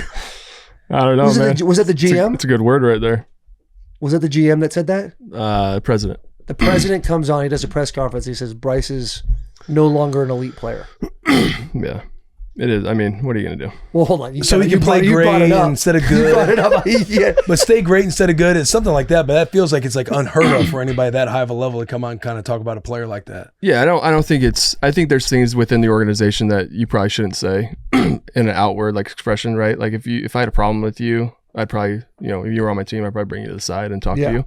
And so I think that was one thing when I signed there was like, hey, like we don't say anything about the organization outwardly or anything else. Like make sure it's behind the closed doors, and if you have a problem, like we'll talk about it. Keep it family. No doubt. And so I think that's the kind of where it rubbed me the wrong way a little bit with that kind of stuff. Like I respect Dave and everything that he's done in the game and everything else. He's great at his job and stuff, but I think for me personally, like if you have a problem, like you can talk to me and have an issue with it, like the way I'm playing or whatever. Like it's not going to motivate me. Like that's the thing. Like anything that people say like that doesn't motivate me. Like kind of just like. But that kind of transparency is always helpful, like within the relationship. Yeah, no, like for sure. knowing, just us being on the same page. You doing like exit interviews or something like that. Yeah, And they're like, hey, yeah. where do I stand? Like, hey, this is Yeah. this is how we're evaluating you right now. It's up to us to change your mind. And I don't even have exit interviews. You know what I'm saying? Like it's something in baseball. Like I mean, some guys might have them, but we don't. But like again, like if he had something like that to say, like obviously I'd want him to say it to me. I assume he has your phone number. Yeah. Okay, so that'd probably be a good way to go about I think it. the tough part is like it's just a story that doesn't need to be out there. So like when we Right. get to spring training, it's gonna be a story. Like people are gonna talk to me about it. People are gonna ask me about it. It's just like it doesn't need to be a story. Like there were That was my boot. But nice, dude. I do like a good rip. Dude, like a good rip. But like I think that's the thing. Like you don't want stories like that in spring. Like you don't Right. want that to be right when you get there. Like hey, what do you think? Like great. This is Yeah. what I have to answer. Besides, Everyone's got their opinion. Onward. yeah, exactly. Where were you when this took place? I assume you just found out like everybody else. Or somebody might have sent you a link. Where did I see this? I don't know. I can't even remember. I was just shocked. More than anything, I was just like, that's kind of wild. It's a wild take. Yeah. Have you? Obviously, I didn't have the greatest postseason or like the year that I wanted to have. But if they want to talk about like, what stats mean or anything else, like they have their numbers. Like they know where I'm at, like number wise for, the tier of the league and stuff like that. Like it's still there, So. Yeah. Damn. Was there any beef with you guys like throughout the season to where it could have led them saying that? No. I think that's the thing. Like I have a good relationship with, Dave. So it was just like kind of weird, for him to even Oh yeah, I'm sure speak you that were way. just shocked seeing all So I that. was just shocked. Yeah, it makes you wonder like what would go through his mind. Then he's like, yeah, this is the appropriate time to bring up a comment like this. Yeah. I mean, again, like obviously we didn't have the postseason we wanted to. We got beat. It didn't end the way we wanted to. And I know all those things. Like, and if you want to blame somebody, I don't mind you blaming me. Like I didn't play well. Like I didn't have my best series. And I'm totally fine taking the blame for anything that happens. Like it comes with, the territory and things like that. But things like that just don't motivate me to the extent like, I know I need to be better. Right. You know what I'm saying? Like I get Exactly. that. Like I need to have a great year this year, and I plan to do that. Like I don't plan to not have a great year. So we'll see. Where does your mind go when people like obviously people reference baseball as a game of failure? Like if you hit 3 out of 10, like you're an all-star, you're a stud. When you get into these situations where you maybe don't have the best year, and you have to have a great year this year, maybe it doesn't start the way you want. Like, what is the superstition? Like, how do you get yourself out of those mental funks? Yeah, my dad always says it's a season for a reason, right? Like you play the full season. You have 6 or 7 months of baseball. And so if you have one bad month, it doesn't really mean anything in baseball, right? Like you have 5 more months to be great. The years that I won the MVP, I didn't have a really good, month and a half, or, I lost out on 2 months or something. And then bang, I banged for 4 months and I'm the, hottest player in the world and best player in the world. And there's the MVP, you know what I'm saying? Yeah. So I think just having a plan for yourself, understanding like what works for you, you're not going to feel great every day. But Dustin Pedroia always used to say too, like you rake, like any given day, like you rake, and raking means like you're the best hitter on the planet. Yeah. Like you rake. So it doesn't matter how you feel in the batter's box, doesn't matter how you feel in the cage, doesn't matter anywhere else, like you rake. So just understanding that you're a really good baseball player, a really good football player, or, anything that you do, like be great at it and don't lose that motivation or that confidence to be great at it, even if you're going through a little bit of a lull, and staying as even keel as you can throughout the whole process of that. How hard is it when you're in it, when you're reminding yourself you rake, or it's a season for a reason? And you might be in week 3 of it's a like walking month on and a half glass every slump day. where you're like, fuck, man, like I keep, I'm trying to get out of this thing, but it seems like it's not coming together. Right. Yeah, You got the coach over there, you're trying to the elbow.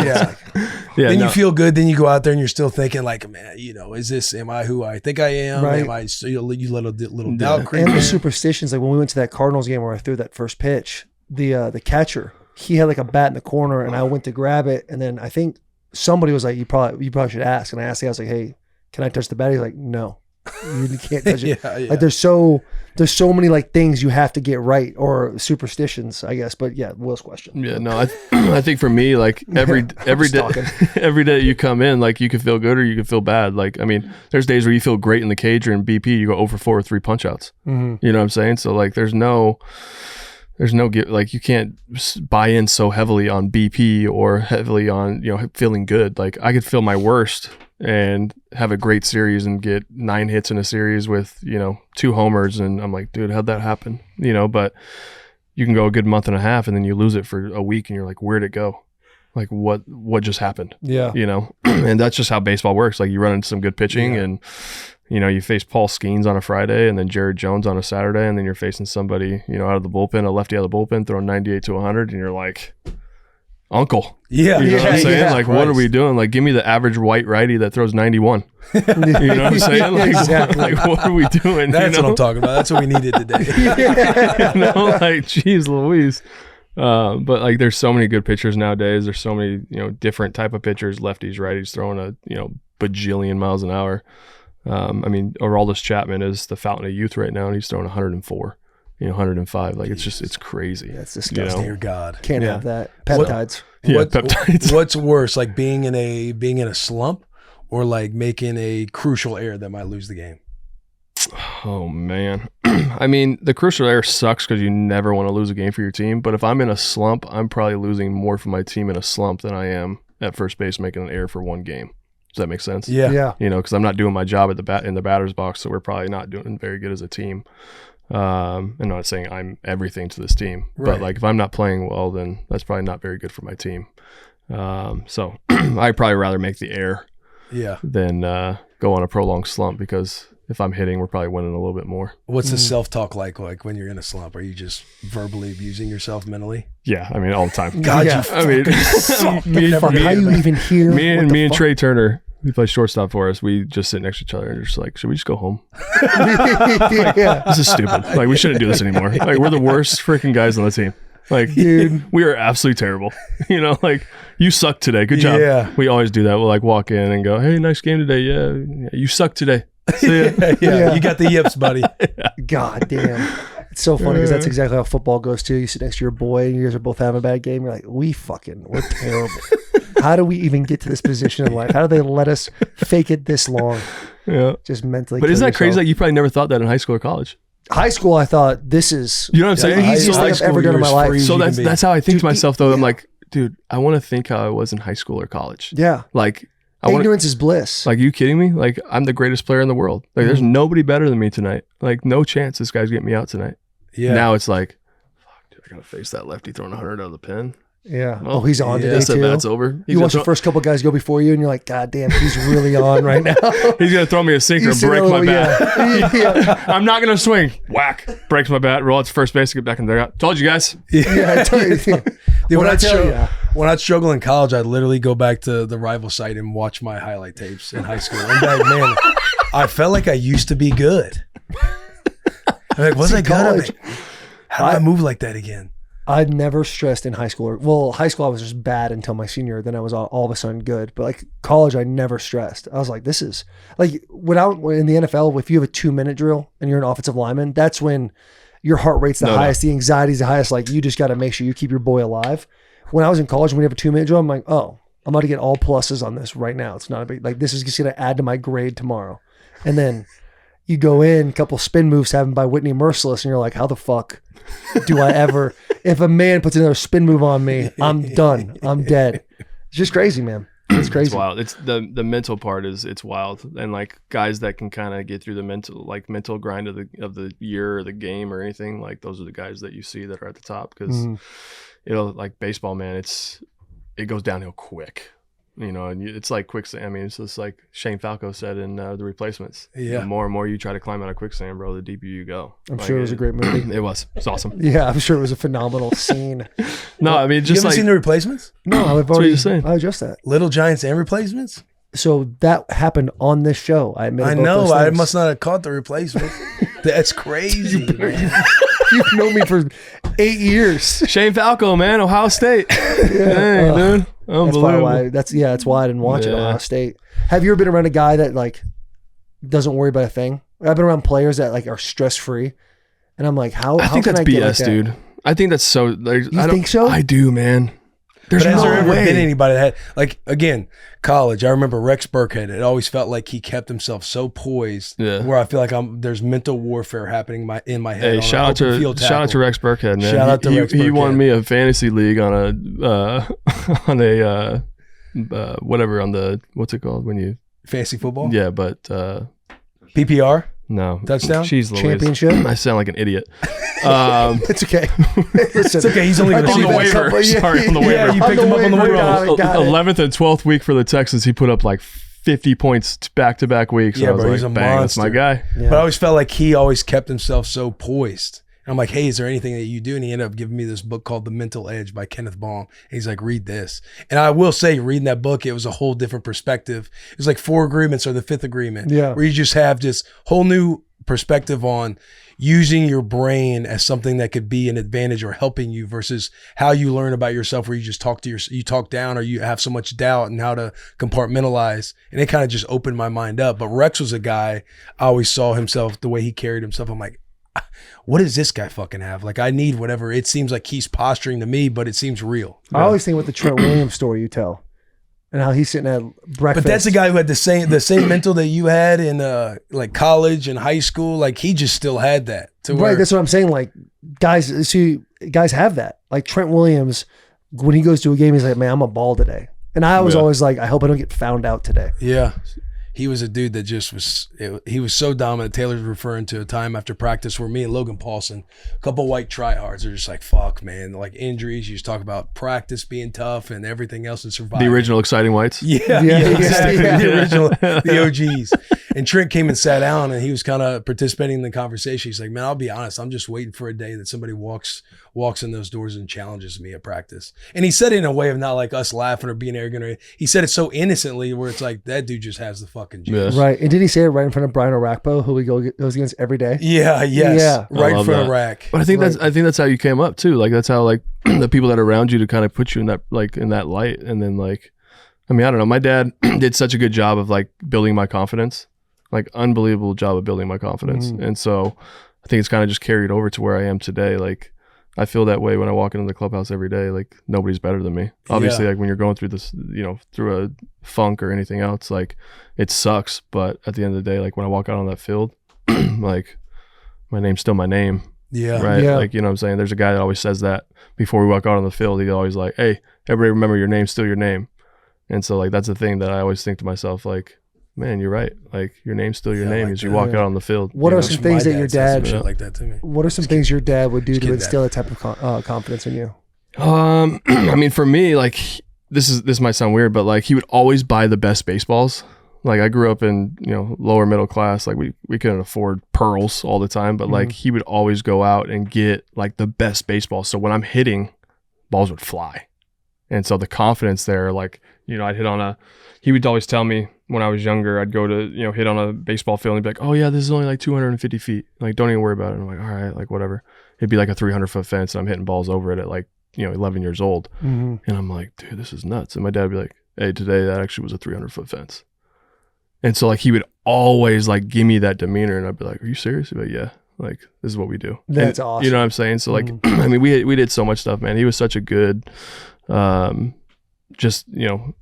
don't know. He did such a good job of kind of motivating me and my, my brother and my sister as well. And he grew up tough, man. And so for him to be able to go right where my grandpa went left, like was pretty incredible. So, I mean, yeah, just really, really good motivator. And all that he did too, like, I mean, he ran job sites of over 500 guys and did a great job doing that and was able to just like, he was a, builder of men in that type of work. He'd get 18, 19-year-old guys in there with him. He'd have to build them and they loved him, just because, the way he was. So, and he did that as a dad too. So That's cool, man. Yeah, really good. You got the Team USA. You about to do the Olympics? Yeah, this is one of the hockey ones. Winter Olympics, yeah. We was watching some of the skating. The World Baseball Classic. I'll tell you what, I was sitting there laying there last night with Talon, and there was like, I don't know what sport they were in, but some guys were asked like, how do you feel about representing America? That's crazy. And the way they answered the question was like, because of the stuff happening in America, like it feels weird to wear the flag. And just that patriot me was like, hey, I know there's stuff going on that we're not all excited about, but like to represent your country, regardless of what country you're representing, if you're from there, like you should be so proud. I mean, 100%. You just said it. Like, obviously, there's things that are going on in the country that, aren't good or people don't believe in or whatever, right? Like, politics aside, like, for me, when you're going and representing your country, you're representing your country, man. Like, block all that out. Like, it's sports. Like, we want to put something on the TV that is happy and good and just great for everybody to watch, right? Like, and so representing your country, there's nothing greater than representing your country. There's really nothing, I mean, at all. Think about your relationship with your wife. Like, I'm sure there's things that you guys have arguments about sometimes. You're like, I wish she did this different. I wish she probably thinks that about you. It's like we all, like, in a relationship want different things sometimes. Like, and the same thing goes with your country. Like, there's things that happen in America that I'm not, like, super fired up about. But I still love America. For sure. I still love being a part of the country. You're not going to go out when you get a moment on the pod to be like, yeah, I don't always feel the best. I have the last name of Lewan right now, and there's some things that we can fix at home. Right. Coop, by the way, this is a rare sighting of Cooper Comstock, our graphics designer, on the bus. He never comes on for any interviews. Yeah. Coop likes to live in the shadows. He's a graphic designer. But he loves baseball. Baseball fan. So, Coop, I just want to give you the mic for a moment. I don't know if you have a question for Mr. Harper here. I kind of have one. I mean, I'm about to sound like a reporter after all that. But, you love baseball. I do love baseball. I want to know. I mean, we're kind of talking USA. Like, you didn't get to play in the WBC, 3 years ago? I think it was same time as the TJ. Yep. Like, who are some guys you're looking forward to playing with, maybe against? Yeah, I think Judge is probably my favorite. I'm really excited to play with him. I mean, he's an absolute stud. Has had a couple unbelievable years. He's a horse too. Yeah, just really excited to play with him. Talk to him, be around him.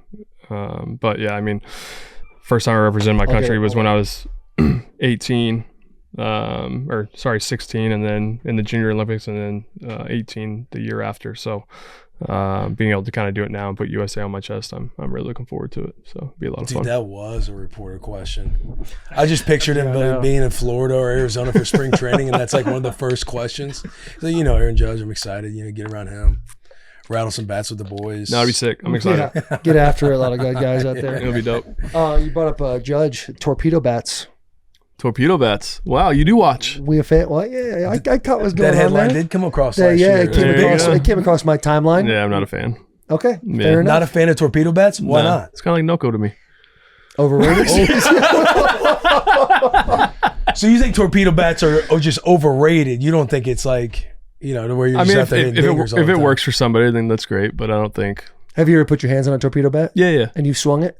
and it's not like it doesn't strike do as out? much as you think. What? You struck He out. struck out. he blamed did. the bat. He blamed the bat. I probably did. This piece of shit. Yeah. I mean, isn't it crazy though to think like in the next 6 years I could strike out 1,200 times? Yeah. Yeah, it's nuts. With a torpedo bat, it'd be like 14. Like I hope it's not that because that'd be crazy. But like it's like if I could strike out 1,000 more times in my career. How many at bats would be over the next however many years you just said? Where you could have 1,200. Do the math. 600 times 6. 3,600. Right? Yeah, somewhere in there probably. Yeah. 3,600 at bats. and still be a beast. Yeah, that's Strike true. out 1,000 times maybe. So we don't like the torpedo bat. Yeah, just not into it. I like the model ice swing. The model ice wing. The model ice swing, like the bat model. Got you. The Yeah. ice wing. Yeah. Kind So, of badass How about name. the old?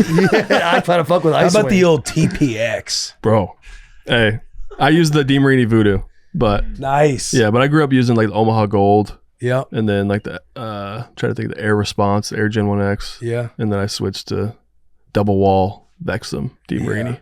Which one were you using for the 500-foot home run in high school? Is that true? Because you've never hit one at 500 in the MLB. Yeah. Okay, come on. No. I'm saying Wow. like guys, it's been Yeah. Is it true that you hit 500 Is it true? yards? You've Because that never did not done happen. You've literally never Guys done wearing a that. Phillies hat, dude. What a piece of shit, Cole. That was That's crazy. Philly fans right there, buddy. Yeah, My that's next it. question's even worse. I Guys have are one more. fucking liars. Like, What he did is, you man. actually hit 500 feet, or was that just kind of fake Oh, because you're in man. the MLB and you've never done that? Well, because the metal bat is like Yeah, it's different. No, Yeah, that's that's the DeMarini Voodoo actually. But yeah, I mean, I hit it pretty far. There. Was it 500? 500 feet? This one, they said it wasn't. It was on like the TrackMan stuff that they use now. So that one's like 504, I think they said. That one right there we're watching right now. Yeah, but I don't It's know. pretty decent. I always had a coach that said it's not how far, it's how many. Hey, a bar. Yeah. I go the way you want to clump? Yeah, well, outside of my outside of my terrible question, what's the meanest thing a Philly fan has ever said to you that you remember and you walked away like, what the fuck, man? Like, Meanest thing a Philly fan has said. Had to have been early in my career, so I probably don't remember actually. Yeah, I don't really remember. He blocks out the noise. Yeah. Yeah. Who's one of the best trash talkers you came across in the MLB? It's a great question. Trash talkers?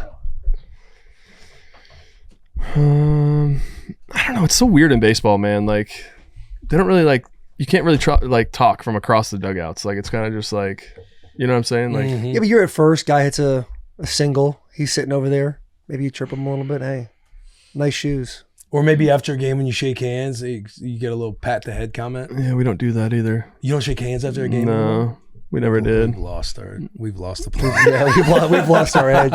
Where's the sportsmanship in baseball, man? Who do you think holds the best athletes? Oh man, we're gonna have this conversation right now. What pro sport? Baseball. You think so? I mean, can a football guy come onto a baseball field and do it? 100%. I just decided. You not to think do that it. a football guy can come on a baseball field and hit a baseball? Yeah, Really? yeah. We can fuck do it. If we had a, You want to face we do Paul? right now. You want to face Paul Skeens or Scooble? I'll stand in there. We'll take Paul Skeens yard. that's nothing. Hey, we'll show, actually hit show 500. Hey, this is that's Willie C right there. Show that again. Yeah. Just make a play, and you see the cleats too. Like that was when I was on I mean, what Washington. kind of athletes are we talking about? So this is the thing. Like, are we talking because the Hey, best hey. athletes in the world are Olympians? Hold on. What Will's showing you right now is him doing y'all's job. And this man was on practice squad his first year in the league. Yeah, No doubt. Maybe you should have picked baseball, man. pays better. No, I'll have this will want more conversation free because, time. like, I think there's always these conversations about like what's the hardest sport, and I think baseball is the hardest sport to play, and it's not even close. Because if You don't Deion think it's even close? Sanders played both, right? Bo Jackson.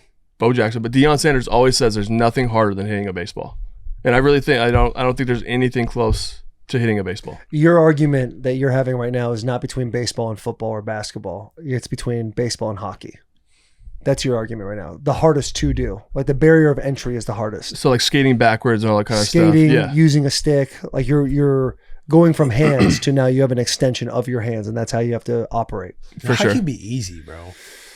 Yeah, I'm with you. I'm not, but I'm just trying to support you saying I'm just something trying to like stir the that. pot. I don't know. You, wait, you see this pitch? Let's watch Taylor. You tell me this shit's not hard. 50 Cent, half dollar. I'll tell you, that chick in the yellow, you can go back. She was saying some mean shit to me before. push-ups. Yeah, I had to. This piece of shit, too. Watch this pitch. This is right after We're I go. talking baseball. Can NFL players play? Got the pitch I liked. Sinker. Bang. Bang. You like that? Ground out to second. You got me. Bryce, what would you have done with that pitch? Probably grounded out to second.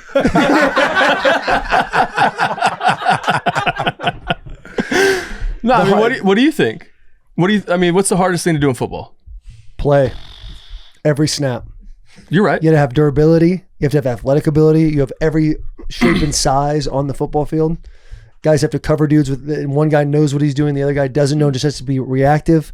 Another guy has to put a ball in a place that only the guy he wants to catch the ball is going to catch it. I would have to stop these guys that are 280, 4% body fat from getting to a quarterback. Yeah. No, A lot I'm of with you. different coming across. Yeah, 100%. Like Toughness coming across the middle. guy Ray Lewis. running a 4.3 and he's 285 pounds. Yeah. Yeah, you're Yeah. right. Covering Jahmyr Gibbs out of the backfield? I mean, yeah. Come on, man. Oh, that one didn't do it for you. that wasn't it. Like hitting a baseball is hard. Yes. No doubt about it. Field? Is it that hard?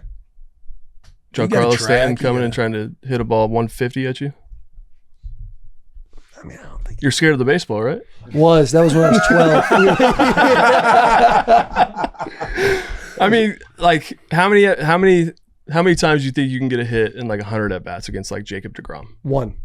You really think you can get a hit off him in 100 at bats? Yeah, I think enough. About, Well, I you feel like played, so by yeah. 95, by rep 95, I'm like, okay, I've had enough in the tank here to make connection. But the first 15, those balls are Yeah. going by so fast. I There's just no think way. I think everybody talks about just the heater, right? Everybody always just talks about like 102 or like Yeah, 101. Like they're not talking about the slider or the changeup or the curveball or the 101 mile an hour cutter that he throws, or this 96 mile an hour slider that he throws too. Or like Get outside my bag right now. Zach Wheeler throwing a We get it, dude. You play baseball. I mean, he explained it to me. Damn, Put my bro. hand out there. I know. He Give me starts hot. tapping in, like, oh, here we go. He just starts cooking us without. All right, we get it. You play baseball, All right, buddy. we get it, man. We get it. No, I mean, I couldn't imagine like guarding a guy, obviously. Like, it's just, I mean, being out on the edge and trying to, get somebody out of the backfield. Like, You hit those you in know. high school. I mean, that's What tough. MLB player you think could play in the NFL or get closest to playing in the NFL? I mean, Giancarlo Stanton was an all-time California wide receiver. Was going to USC. Aaron Judge, same thing. Aaron Judge kind of got the. He got the. He got the. I mean, yeah, he's got yeah. a frame. JT Realmuto was a quarterback going to Oklahoma State. Archie Bradley was an Oklahoma guy going to Oklahoma. You think Trey Turner could? Trey didn't ever play, so I don't know. I mean, I feel like Trey would get kind of broken in half. What's this photo? Is that right? No, you're right. I What's this think photo? that's Judge. Oh, I thought that was Bryce in the middle. Not even close. Got his ass. The smallest in the photo. Oh, my bad. I thought that was Bryce. Yeah. Damn. Oh, that go the way you want it, dude. That's funny. Yeah. Okay. Get it. Baseball Hitting players a are good. baseball is. No, yeah. I mean, I think every sport has something, right? But like, I mean, I think it just depends on what you call like athleticism and like who has the best athletes or like whatever. Like, I mean, Yeah, it'd be hard to argue track and field, right? you know what I'm saying? Like, so I mean, if it's straight down the middle, like what are like if it's who can run fastest, who can jump the highest, like all that kind of stuff. Yeah, then bigger, it, stronger, faster. you know what I'm saying? Then it's Just a the little bit meathead different. argument. Yeah, but like I mean, do you have to be an athlete to play baseball? You think? Yeah. Are baseball athletes? Are Are pitchers? baseball players athletes? Do you have to Yeah. be an athlete to play baseball? I'd say no. No.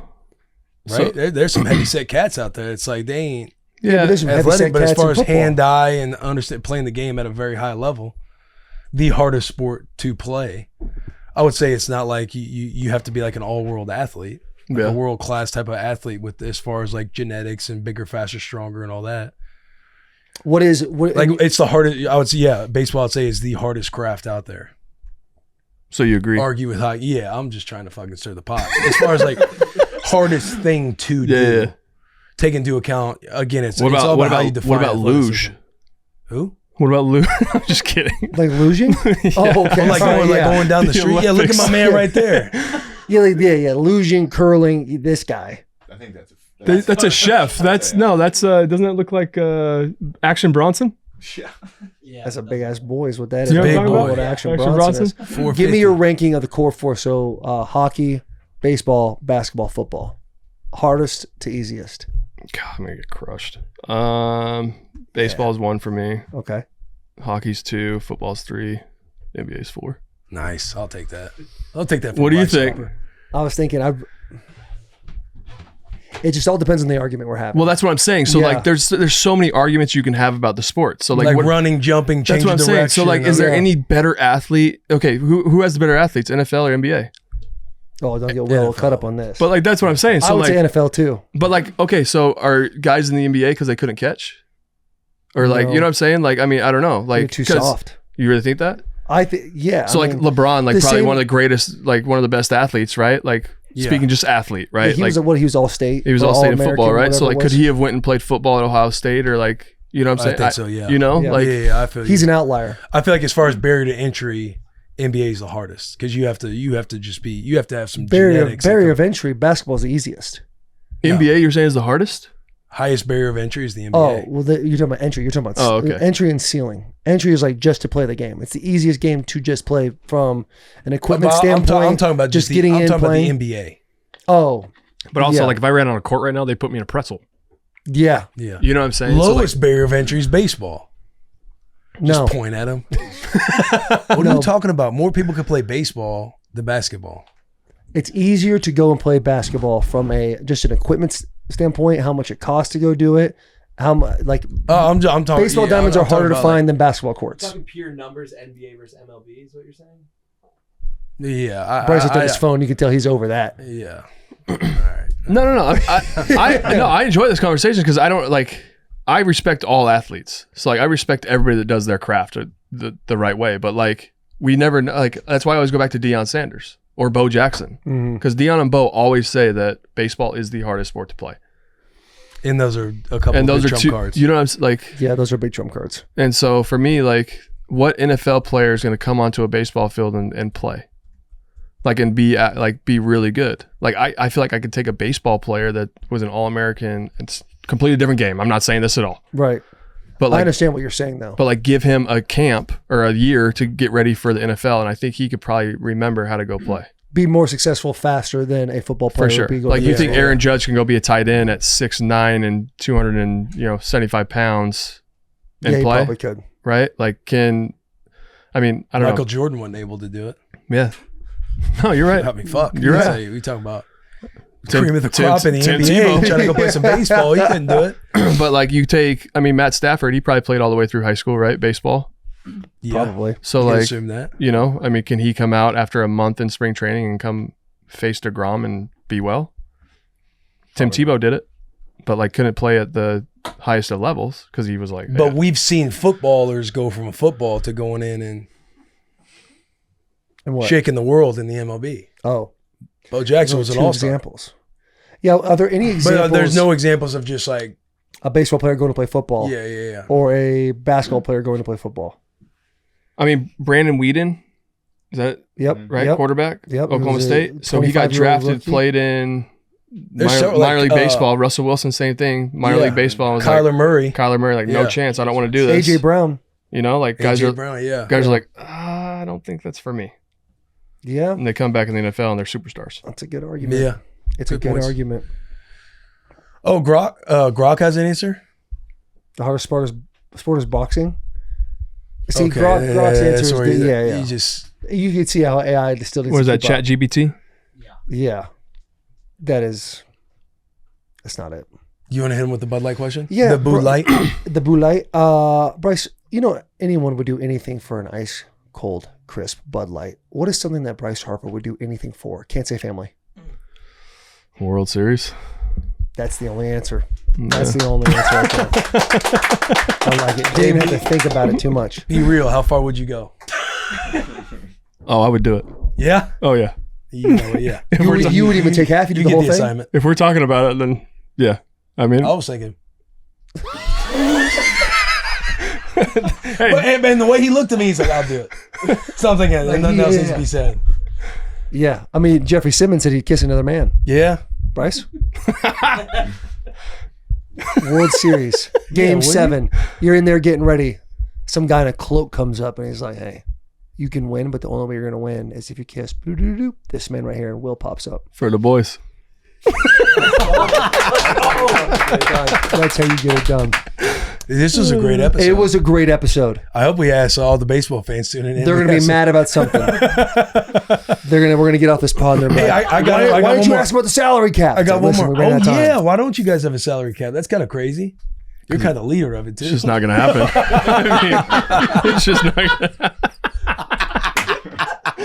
No, if I was a player, I'd be fired up that you're the out boys. there being like, "We ain't getting no fucking cap, dude." Yeah, cap, yeah.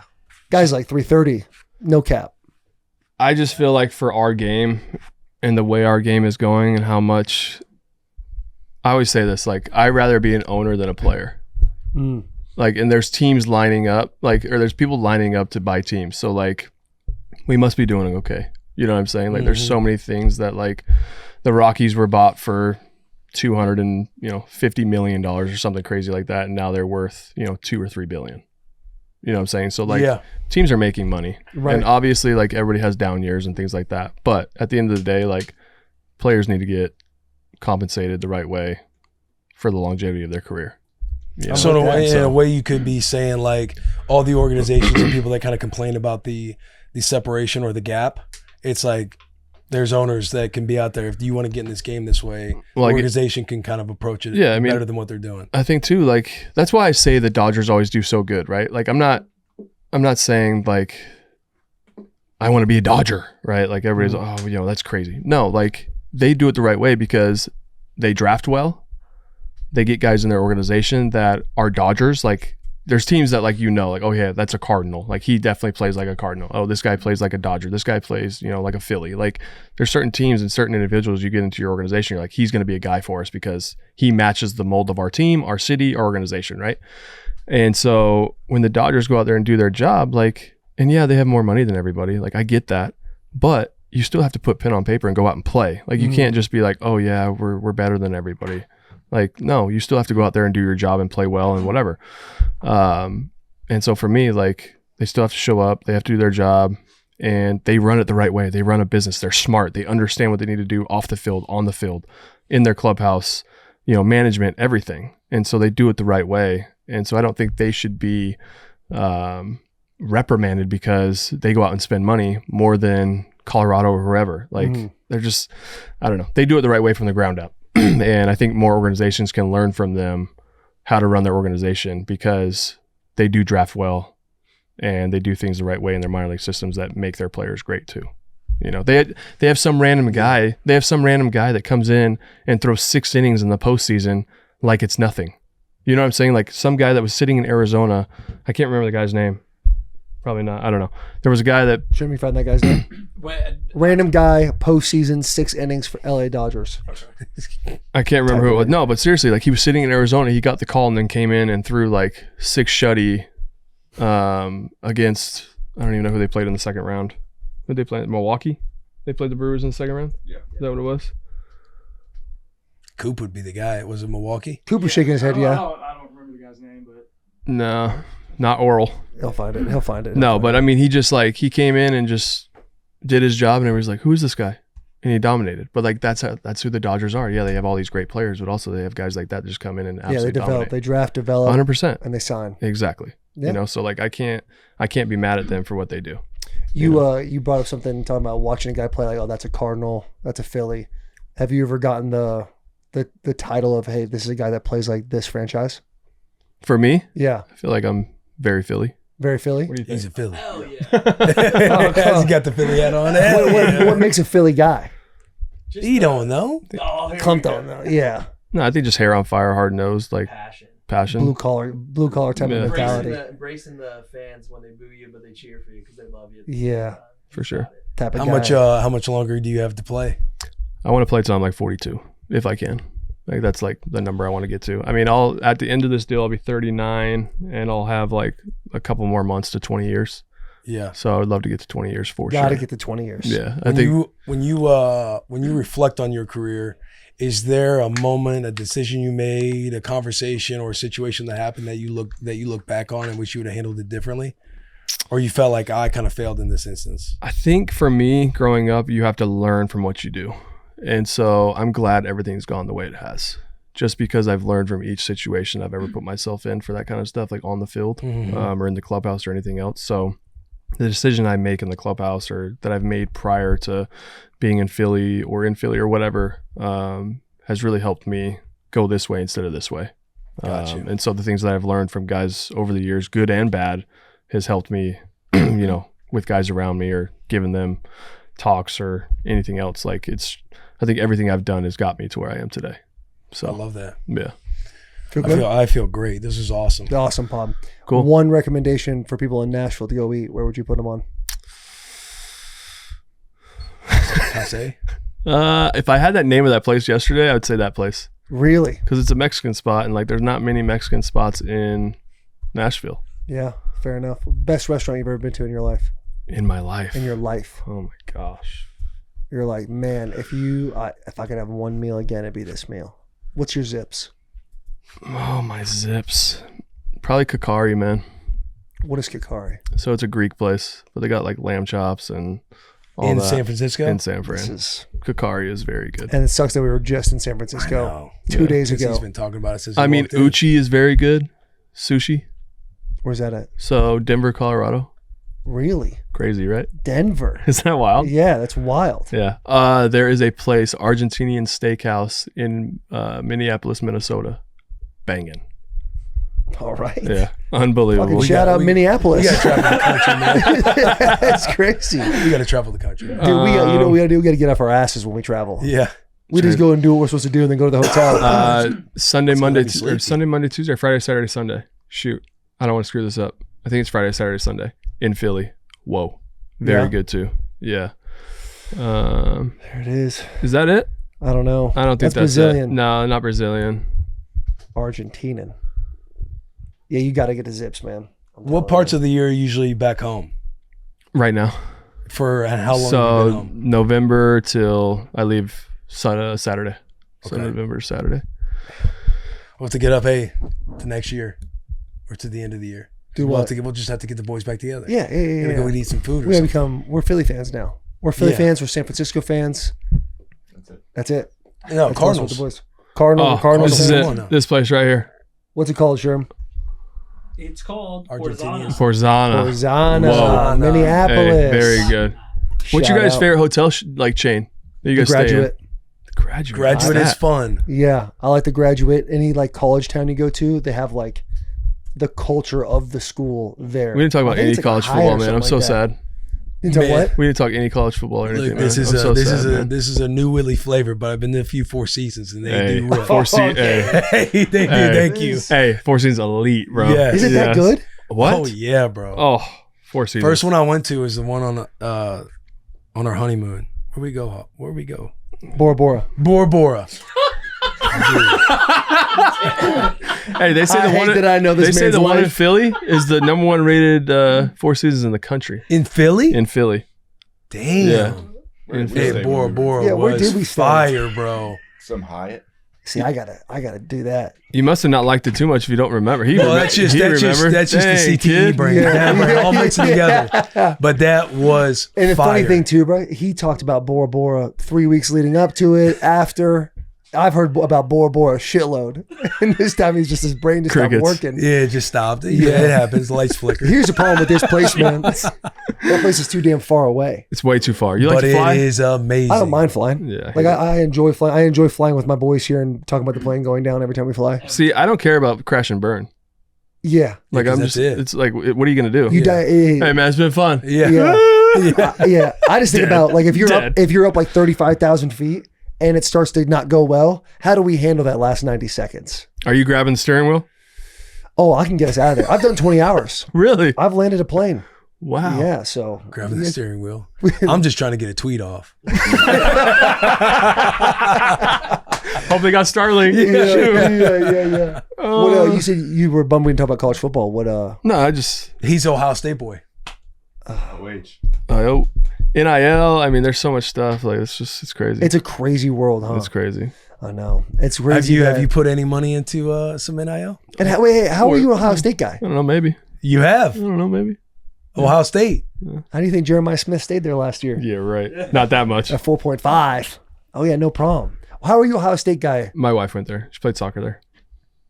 That's a good tie. Sorry, Yeah, it's man. an okay tie. But So like, hang be on, your hang own on. man. I'm an honorary member, you know. Be your own man. Hang on.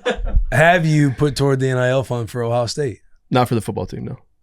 For the baseball team? Girls soccer, Girls soccer. women's soccer. Yeah. Noble. How'd they do this year? They made it to the Elite Eight. Yeah, I think Michigan won it. or Final Four. Actually, I don't know that at all. I don't know shit about Florida that. State actually won it, and they're nasty, Really? bro. They got 2 girls on that team, and they are How's Nebraska? legit. Probably just big and. Whoa. Shots at our girls, man. That's not in a bad way. They play different soccer, man. The Midwest is different, bro. Probably just big is hilarious. Midwest, dude. It is what it is. No doubt. There's a type of soccer that they play, bro. No doubt, Comparative yeah. to like Gritty, the Pac-12. hard-nosed, Yeah, I mean, it's just yeah. different. I remember when I was in college and there's a Yeah, softball. there it is. Picture this bunch of big girls right there There's getting after it. There's a softball player. She just walk around with a can of Copenhagen in her fucking pocket. I swear to God, put a lip in. We'd be at You the loved it, didn't cafeteria. you? I kind of did. I was like, yeah, these softball players don't fuck around. They man. don't. Well, yeah, Michigan softball, dude. They went hard. We had a pitcher that was like 3-time All-American. We went and did some BP with them one time. It's terrifying. Still stepped outside the box. You think you could hit a softball? Hey, you As he did the. Hey, you hit a softball. you hear the argument is like softball's harder to hit than a baseball. Is it? I don't know.